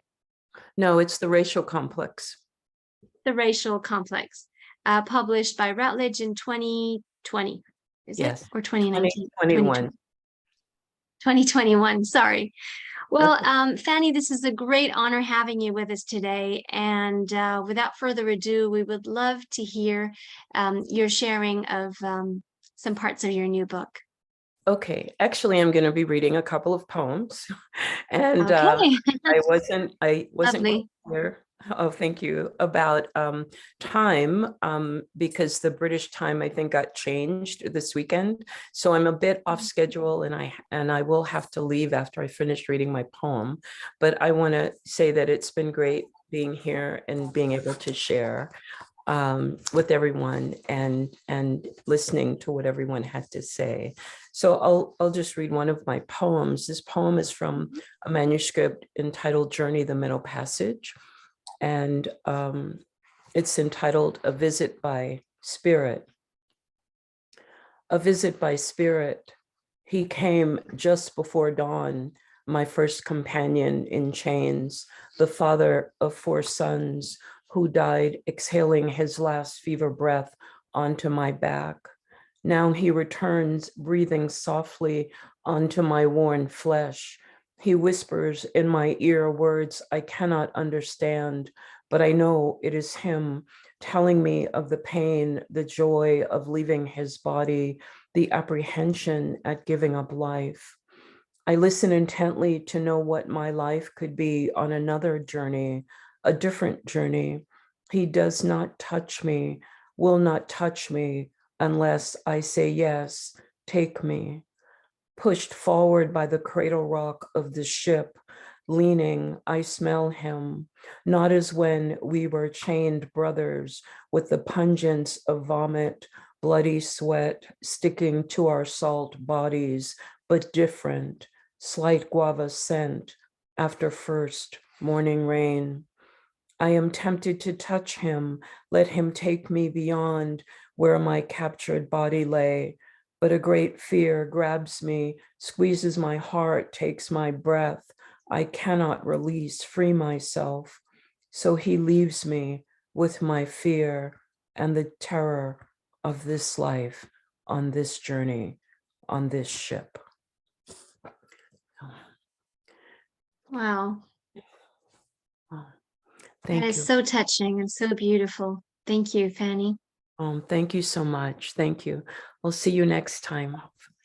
Hopefully, Fanny, we would love to see you and hear more of your poems with us next thank month, you. hopefully. Thank you. All right. Take Thank you care. so much. Thank you, you. Fanny. Bye now. Bye-bye. So next up is, I believe, is Hedy. Hedy, I can't see you, sorry. Yes, I Sorry, see you now, Hedy. I muted the. So I will be sharing screen. Okay, and meanwhile, I will present you, Hedy, if you don't mind. Oh, okay. I will read your bio. Okay, so Hedy Habra is a poet, artist, and essayist. She has authored 3 poetry collections, most recently The Taste of the Earth. Winner of the Silver Nautilus Book Award, honorable mention for the Eric Hoffer Award, and finalist for the Best Book Award. Tea in Heliopolis, another collection, won the Best Book Award, and Under Brushstrokes collection was finalist for the Best Book Award and the International Book Award. Her story collection, Flying Carpets, won the Arab American Book Award's honorable mention and was finalist for the Eric Hoffer Award. Her book of criticism, Mundus Alternos y Artísticos en Vargas Llosa, examines the visual aspects of the Peruvian Nobel Prize winner narrative. A 16-time nominee, I believe it's more now, Hedy? 17. For the Pushcart, 17-time nominee for the Pushcart Prize and Best of the Net, and recipient of the Nazim Hikmet Award. Her multilingual work appears in numerous journals and anthologies. And Hedy, as ever, we would love to hear your beautiful ekphrastic poetry with us tonight.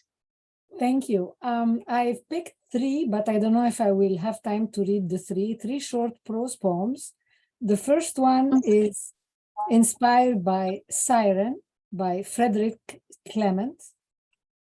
And here is a poem. The memory of unspoken words. She has landed on the deck of an abandoned wreck, fails to remember how she swallowed the fiery ball that pulled her like a tidal wave into the stillness of a metallic sky steeped in lavender, where angry clouds hover around the drowning sun suffused with coral.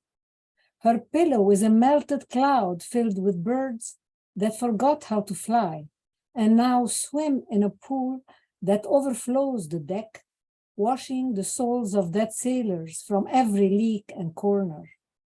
She presses on her eyelids to find a different ending to her story, sees her body glow with scales and the fish in the pool grow wings.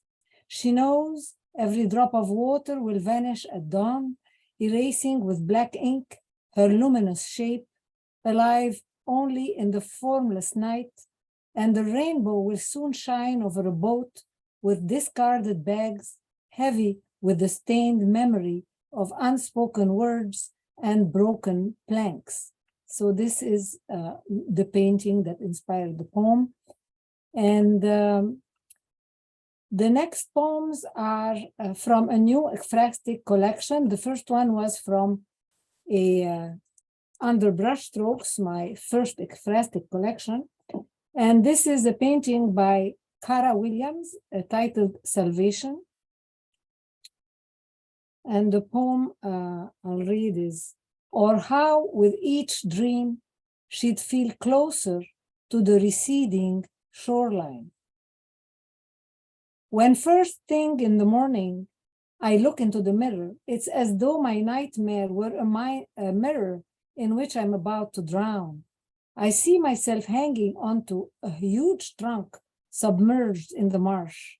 I keep trying night after night to cross the threshold, separating me from the other shore, the one my mother's great-grandmother left bound in chains, and like so many others, kept staring aimlessly in the direction of her birthplace.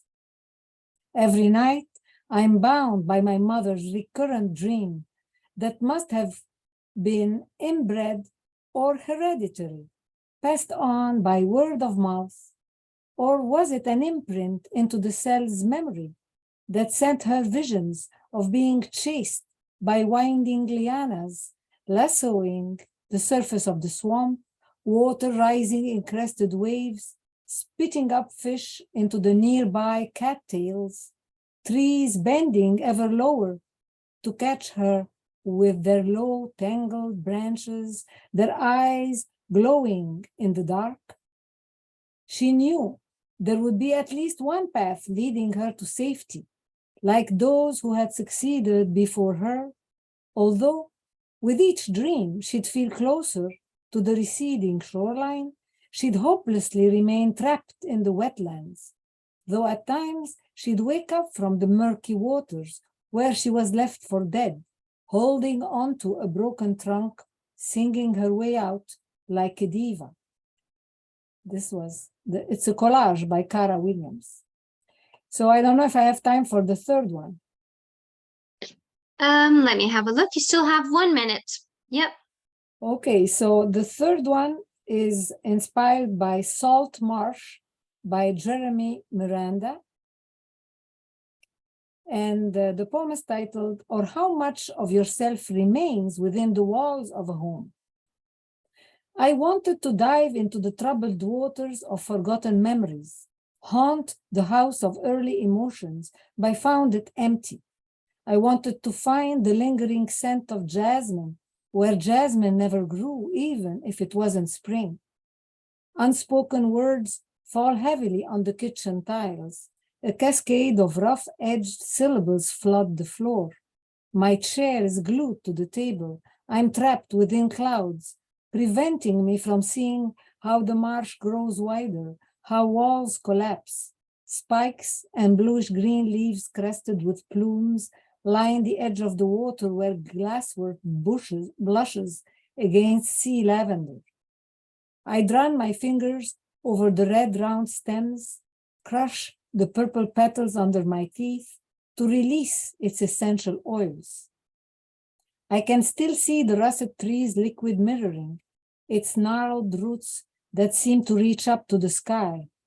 Your body awakens each night under my touch, shortening the distance between my lips and your skin, until your body remembers, until the sky sinks into water, mist so thick, a hummingbird floats in minute droplets in suspension. I feel the current of the first kiss in my curls, our knees shaking. Thank you. Thank you so much, Hedy. I love how immersive your poetry is, especially the ekphrastic poems. You know, you actually give the paintings a new life. And thank you so much for sharing this with us. Thank you, Hedy. And next, Florian. Hello, Florian. Hello.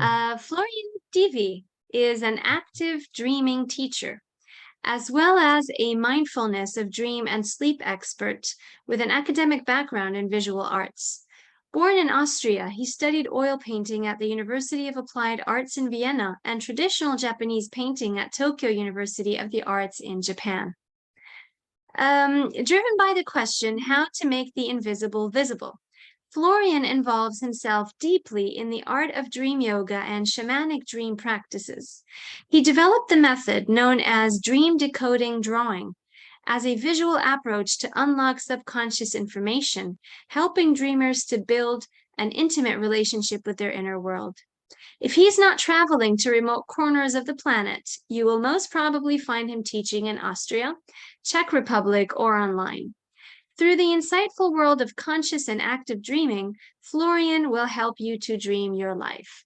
Florian, what you do is wonderful, and we would like you to share a piece of this with us today. It's a great honor having you with us. Thank you, Rola. Thank you, everybody.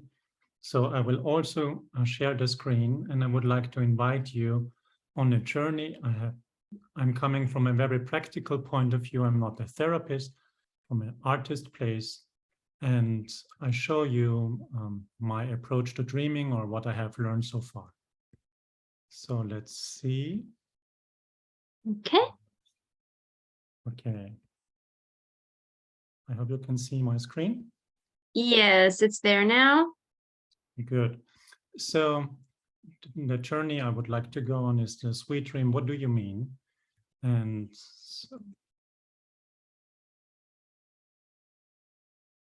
so my background, maybe first, there are many different dreaming cultures out there.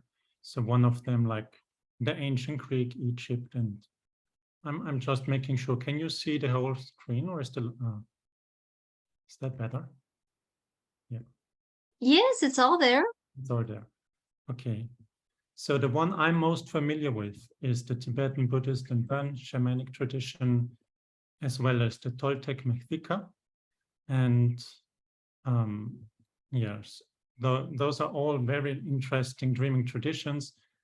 We did had some in Christianity, but during the witch hunts, we lost a lot of the wisdom which was in our culture here in Central Europe. So I have been taught by Charlie Morley. He belongs to the Vajrayana Buddhism, the Kagyu school of the Tibetan Tibetan Buddhist. And so many of the practice I have been doing is from the dream yoga. So let's assume for a moment that you are sleeping and also dreaming. And you dream about, let's say, a red balloon. And you have like a very highly emotional feeling about this balloon. And when you wake up, you ask and wonder, what does this actually mean? So is there actually a message for me with this balloon? So fortunately, we do have our modern dream interpretation, thanks to Sigmund Freud, who brought back the reflection and the engagement with dreams, which we somehow lost with Christian background. So, and you maybe could imagine that with Freud, it goes one way or the other towards instincts. And yeah, you might be right. If you're looking at the balloon, there are actually people attracted to balloons. So you might be a lunar, and Freud would be very happy about this discovery that maybe this dream is about all your sexual attractions to balloony stuff. But what, on the other hand, you are actually afraid of balloons, and you can't make that connection very much. And you're one of those people who actually have globophobia. So maybe you will not go with Freud's version of what this balloon does represent. So you might go then next to a dream dictionary. This is just one example I found on the internet. You know, there are ancient interpretations of dream as many hundreds and thousands of years back. This one here is the Epic of Gilgamesh. And you find on the internet interesting, but interesting stuff, which makes me wonder how dream dictionaries can work at all. So thankfully, you all most probably know this fellow here, and Carl Gustav Jung, and he also has a very different approach to how to engage with this red balloon. So we will meet the archetypes like the anima animus, the shadow, which I want to talk a little bit more about, and all of this coming from the collective unconsciousness. So I think that he is as well a very brilliant, fantastic fellow, coming up with all those new names and bringing them up to our awareness. And so the whole point I tried to make here is the meaning of a dream, like a balloon, is that it's very highly individual, like a fingerprint, and that there is the danger or even the chance in some shamanic practices, also the danger of projecting or the chance of projecting. So that when sharing and working with people with dreams, that to be aware of those points. So what I like, and that's what from one of my dream teachers, Robert Moss, he told us or taught us, if it were my dream, and then we would continue with our suggestion. So in this way, we try to not project our stuff onto the dreamer. The other point I would like to make is that if I work with dreams, I use my own dream diary as the main source to create my own dream dictionary, my own dream lexicon. So I learn over years actually what those specific symbols mean to me and specifically to me, which might not be true for you. So as Carl Gustav Jung brought out the shadow, so there are different ways how you can engage on the very practical, from a very practical point of view to the shadow, shadow integration in a dream. So the process actually it's a 3-step process from as a practitioner. You would first contact the shadow, you would then befriend it, and then you would integrate it, for example, like give it a hug, or if that's too much, you would blow a kiss or send some other signs of love towards the shadow.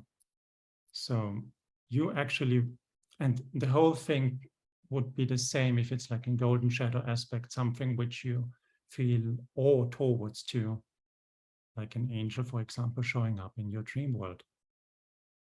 So, or you could do the same actually with a balloon. If a balloon shows up, you contact it, befriend it, and integrate. So you might be wondering, how would you actually do that?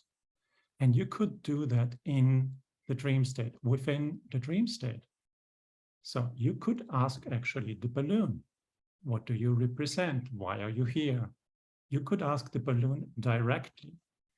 And some of you might be familiar, or maybe all of you, you could do this through lucid dreaming, which is one of the main practices in Tibetan Buddhist dream yoga, which you learn to actively call forth shadow aspects, your fears whatsoever, to have like in a personification in front of you. And just to make sure, a lucid dream is a dream where you know that you are dreaming while you are sound asleep in bed, and you at the same time know that you are in the bed, your body is asleep, and you realize that your surrounding, you're walking inside your psyche, and this is in the dream space. So different rules apply. There are many different benefits to the lucid dreaming. You could engage in healing activities. So pretty much everything you could do in hypnotherapy is true also in a lucid dream space. You could imaginary rehearsal, like training for very competitive sports, or like freestyle, for example, without hurting yourself.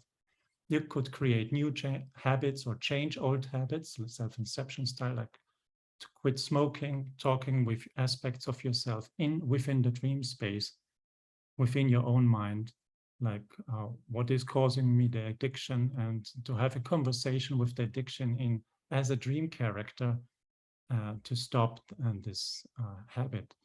You could also do nightmare and shadow work, that's stopping recurring nightmares or calling forth trauma. You could also go that far and say like ancestral shadow, come to me, yeah, or also like creativity. You could go in a lucid dream and ask a poem. And you could go up to a dream character and ask the dream character, do you have a nice poem for me? And then hopefully remember it the moment you wake up and write it down. You also could go for having fun. If the pandemic was quite disturbing to you, why not have a holiday on Hawaii or your favorite place? And that a lucid dream could also do. Spiritual practice, maybe do your prayers in the lucid dream and see what's happening there. And with some traditions, like with the Tibetan Buddhist and I think also with the Toltec tradition, you could receive teachings in the dream space from dreaming masters, and as well also preparation for death. So if you don't want to engage or don't have the time at the moment to do the practice of lucid dreaming, which is quite time intense, you could also do it in a liminal state with shamanic journeying or through plant medicine, through the sonic driving, entering the altered states of consciousness, or you're also in the waking state. Different ways to engage with the shadow would be for many different kinds of therapy through body and as well through the arts. And with the arts, which we'll go over to, what I'm also doing is, for example, like creating dream cards. This is an object I dreamt I was walking in Siberia next to a riverbed, and I picked that very thing out of the river. So inspired, I created this almost like a tarot card to remember myself about this dream, and also to have like a key back to my dream of that time. I also created like a dream portrait of the specific dream characters to build a relationship and see like, okay, how is this dream character actually evolving? Is it showing up 1, 2, 3 more times, or maybe showing up once a year? How does it change? Is the energy, the quality behind it the same or different? Also during a shamanic journey, I went and found a gift for my inner child. Before I wanted to engage the shadow of the inner child or the inner child archetype, I wanted to bring something which my inner child would appreciate. And to my surprise, when I opened the treasure box underneath the water where I was going down there to bring something up, it was this kind of magical sword. And in retrospect, I realized that this was actually the very thing I was longing for as a kid. And then maybe I think it's 2 years ago in a shamanic journey, I found this dream sword, which I created a drawing for and put on an altar for my inner child as a gesture of inviting the inner child to reintegrate with me. Another one I created is this Explore the Mystical. This was shown to me in a dream by 2 dream characters. They were facing each other. Both of them put down cards, and one card showed this floating door, and behind it was this, in the same color, a tree, a bush growing in different dimensions. So there's also this very magical, mystical aspect to the dream work as well. So there is also, as Rola mentioned before, the dream decoding drawing.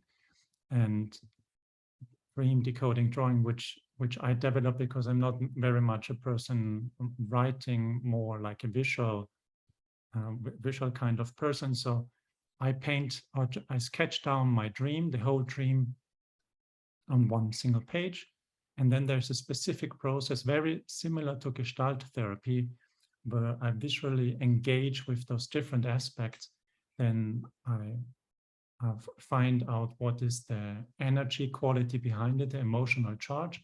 I write it down and I retell the dream to myself back again. And usually there is some emotional knot which is opening up and lifting and some kind of release if I'm successful. So Rola, I'm not sure how much time do I still got. I think I'm over 10 minutes. You still, because you have a presentation, so you can go from 10 to 15. Okay. So it's okay. Okay, so let's see. So this dream decoding drawing actually can be more easily done if it's two of you. One person is having the dream and the other one is listening and supporting and holding up the mirror, so to speak, and reflecting back. It's not in the process. You don't try to project. You just hope to circle in the emotional charge behind every single dream character, dream object in the dream space. And it also is quite interesting to see your dream instead of words, which is addressing your logical mind very much, but speaking in the same language as your dreaming mind does. Your dreaming mind usually, I guess, is presenting you with images and not so much with words. So the moment you start drawing them down on a piece of paper, you are speaking the same language, I would argue. Okay, so the next time you're dreaming of a balloon and you dream about the angels or the trees or your favorite politician, right now a billionaire, or even you might be dreaming about the death, you know, if you consider the dreaming space as a mental projection, you're walking within your psyche, then the question is it all me? And then you wonder, oh my God, if Putin is showing up, which happened in my dreams, what actually does my inner Putin mean to me? And if I'm stepping into my inner Putin, in the dream character, like experience it inside of my body in the visceral sense, how does that actually inform me? So, and thanks to Carl Gustav Jung, he said the shadow is 90% pure gold. So I'm really happy that he also said this, because in the beginning I thought like shadow work in the dream space is so overwhelming, but if you know that it's worth it, you integrate your own energy into your psyche, that's really worth all the travel and practice. So be kind to yourself, because it's you when you're working in the dream space, and 99% it's you. So what I mean by that is that the Tibetan Buddhist tradition, as well as the Toltec, believe that there is the possibility there could be visitations outside of your own mind, from like dream masters be teaching and informing you.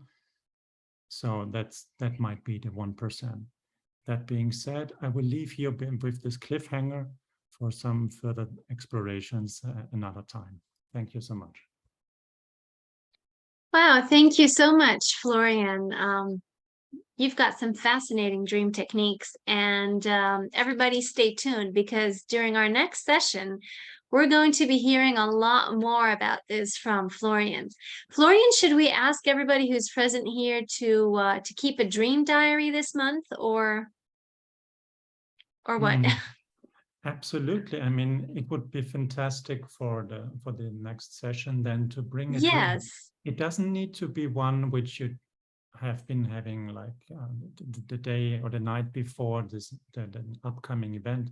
It could be a dream which has some choose to you. Maybe it's 30 years old and you still ponder about this dream and say, "What? I have this dream, or I had it 30 years ago," or it's a recurring dream.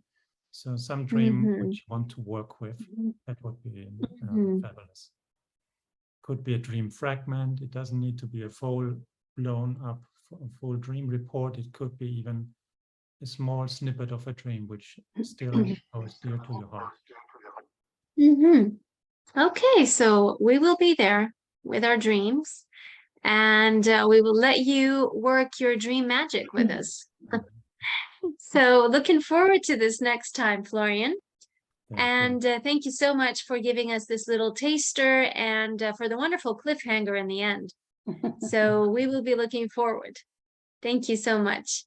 And finally, last but certainly not least, Deborah would like to share some of her poems with us.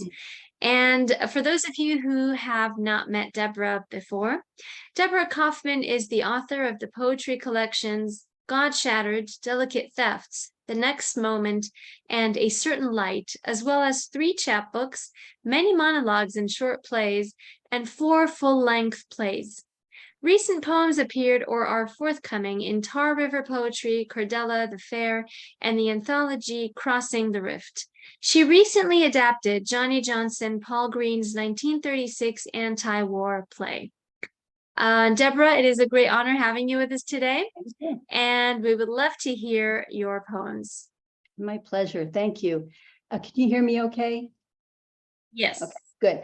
Yeah, so I picked 3 poems that I think resonate. Each one I think resonates. The first one I think about resonating with what Katherine said, and the shadow, Florian, and I think Dr. Gottfried Hewer mentioned the shadow as well, and then a sort of political one as well, political / archetype one. So I'm going to start with a poem that I wrote based on a photograph I have of my great-great-grandmother. It's called The Portrait of Paulina Magner Punky. My great-great-grandmother stands in the white blaze of sun on this partly tamed patch of prairie.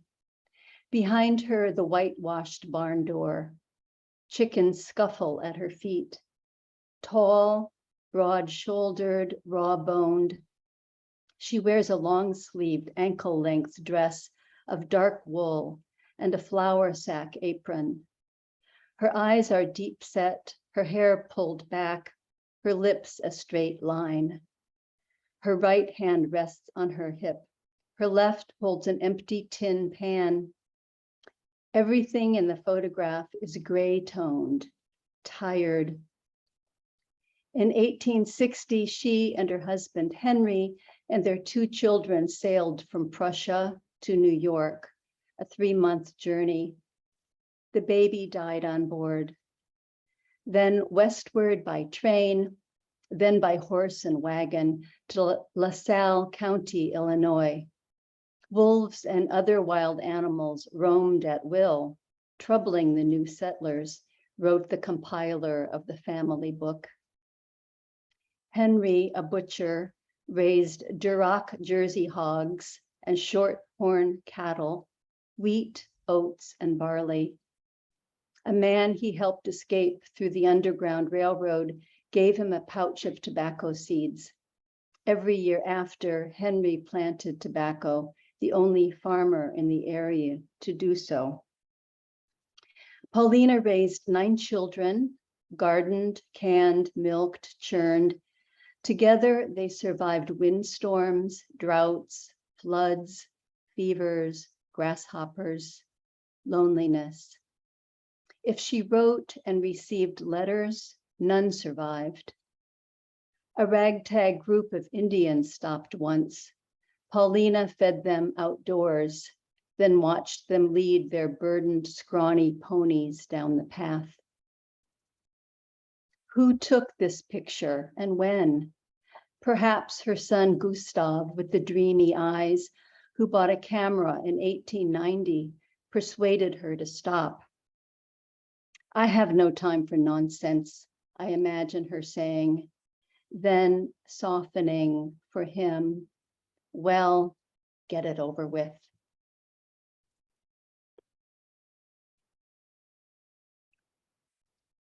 So this next poem is called Shadows, and it's a ghazal, and it has several phrases from other writers in there. So I don't have to identify all of them, but some of the writers that I've taken lines from are Stephen Spender, Henry James, and Robert Bly, and Lawrence Ferlinghetti.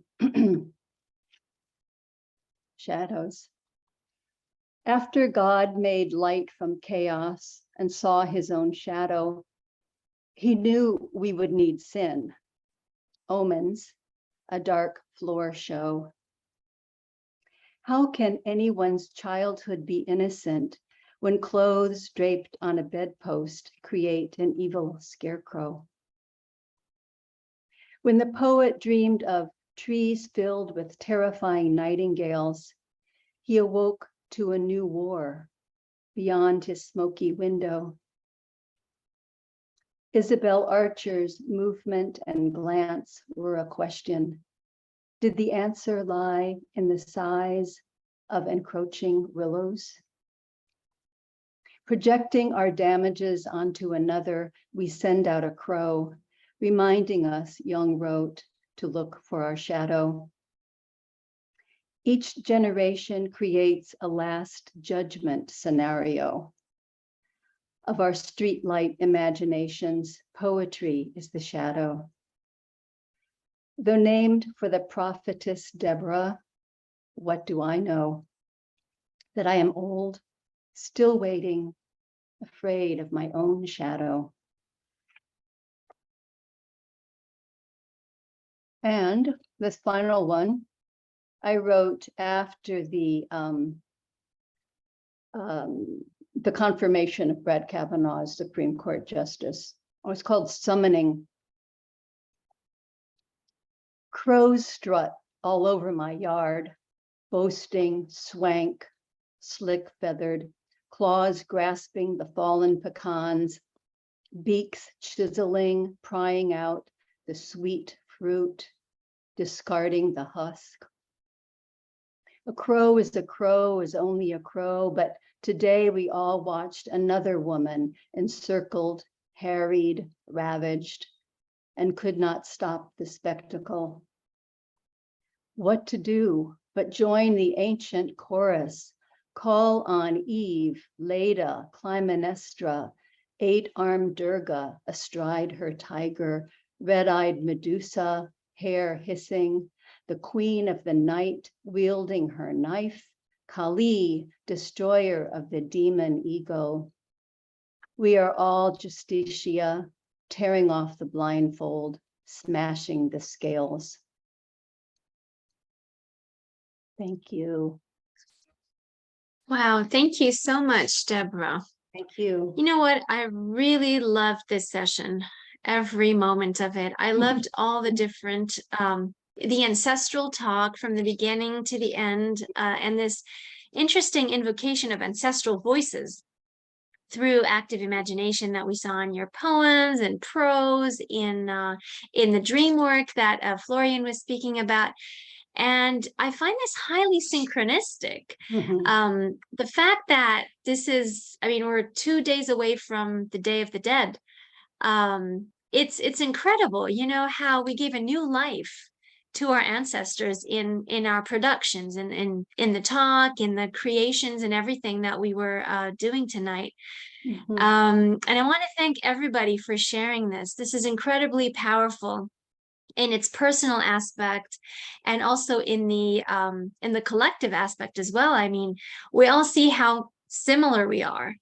And how connected we are through our histories and the present and everything that brought us together today. So I want to thank each and every one of you. Katherine, thank you so much for this thought-provoking, touching talk that you gave us today. We were thinking so much about so many things. Our brains and thoughts and feelings were all over the place. And I loved how it was dovetailed with all the poems and Gottfried, your beautiful poetry. Fanny, who's not here with us right now, but you know, we'd love to hear more of those voices that she brings up in her poems. Deborah, Hedy, Florian, everyone. I mean, thank you for being here. Thank you for sharing your thoughts. Thank you for sharing those intimate conversations with the shadow or with the ancestors or with whoever made you have this beautiful production that you shared tonight. I look forward to seeing you all again next. So Florian will be leading the discussion next time. Please keep a dream diary. Or at least, you know, remember a few powerful dreams that you might want to explore further in the next session. And if you would like to be sharing any poems or prose with us, please let me know. Just send me an email and let me know. And for those who would like to present poems or photography or any other kind of creative work for Indelible's next issue, we have 2 days left. So the submissions window ends on Monday. So please make sure to send anything you would like to have sent in before that date. By the way, we have more than 1,000 submissions so far. So again, if anybody would like to help with the editing, I would be more than happy with that. So again, thanks, and I look forward to seeing you all and hearing your wonderful work. All right, bye-bye, good night, Thank you. Good or night. good morning. Bye-bye.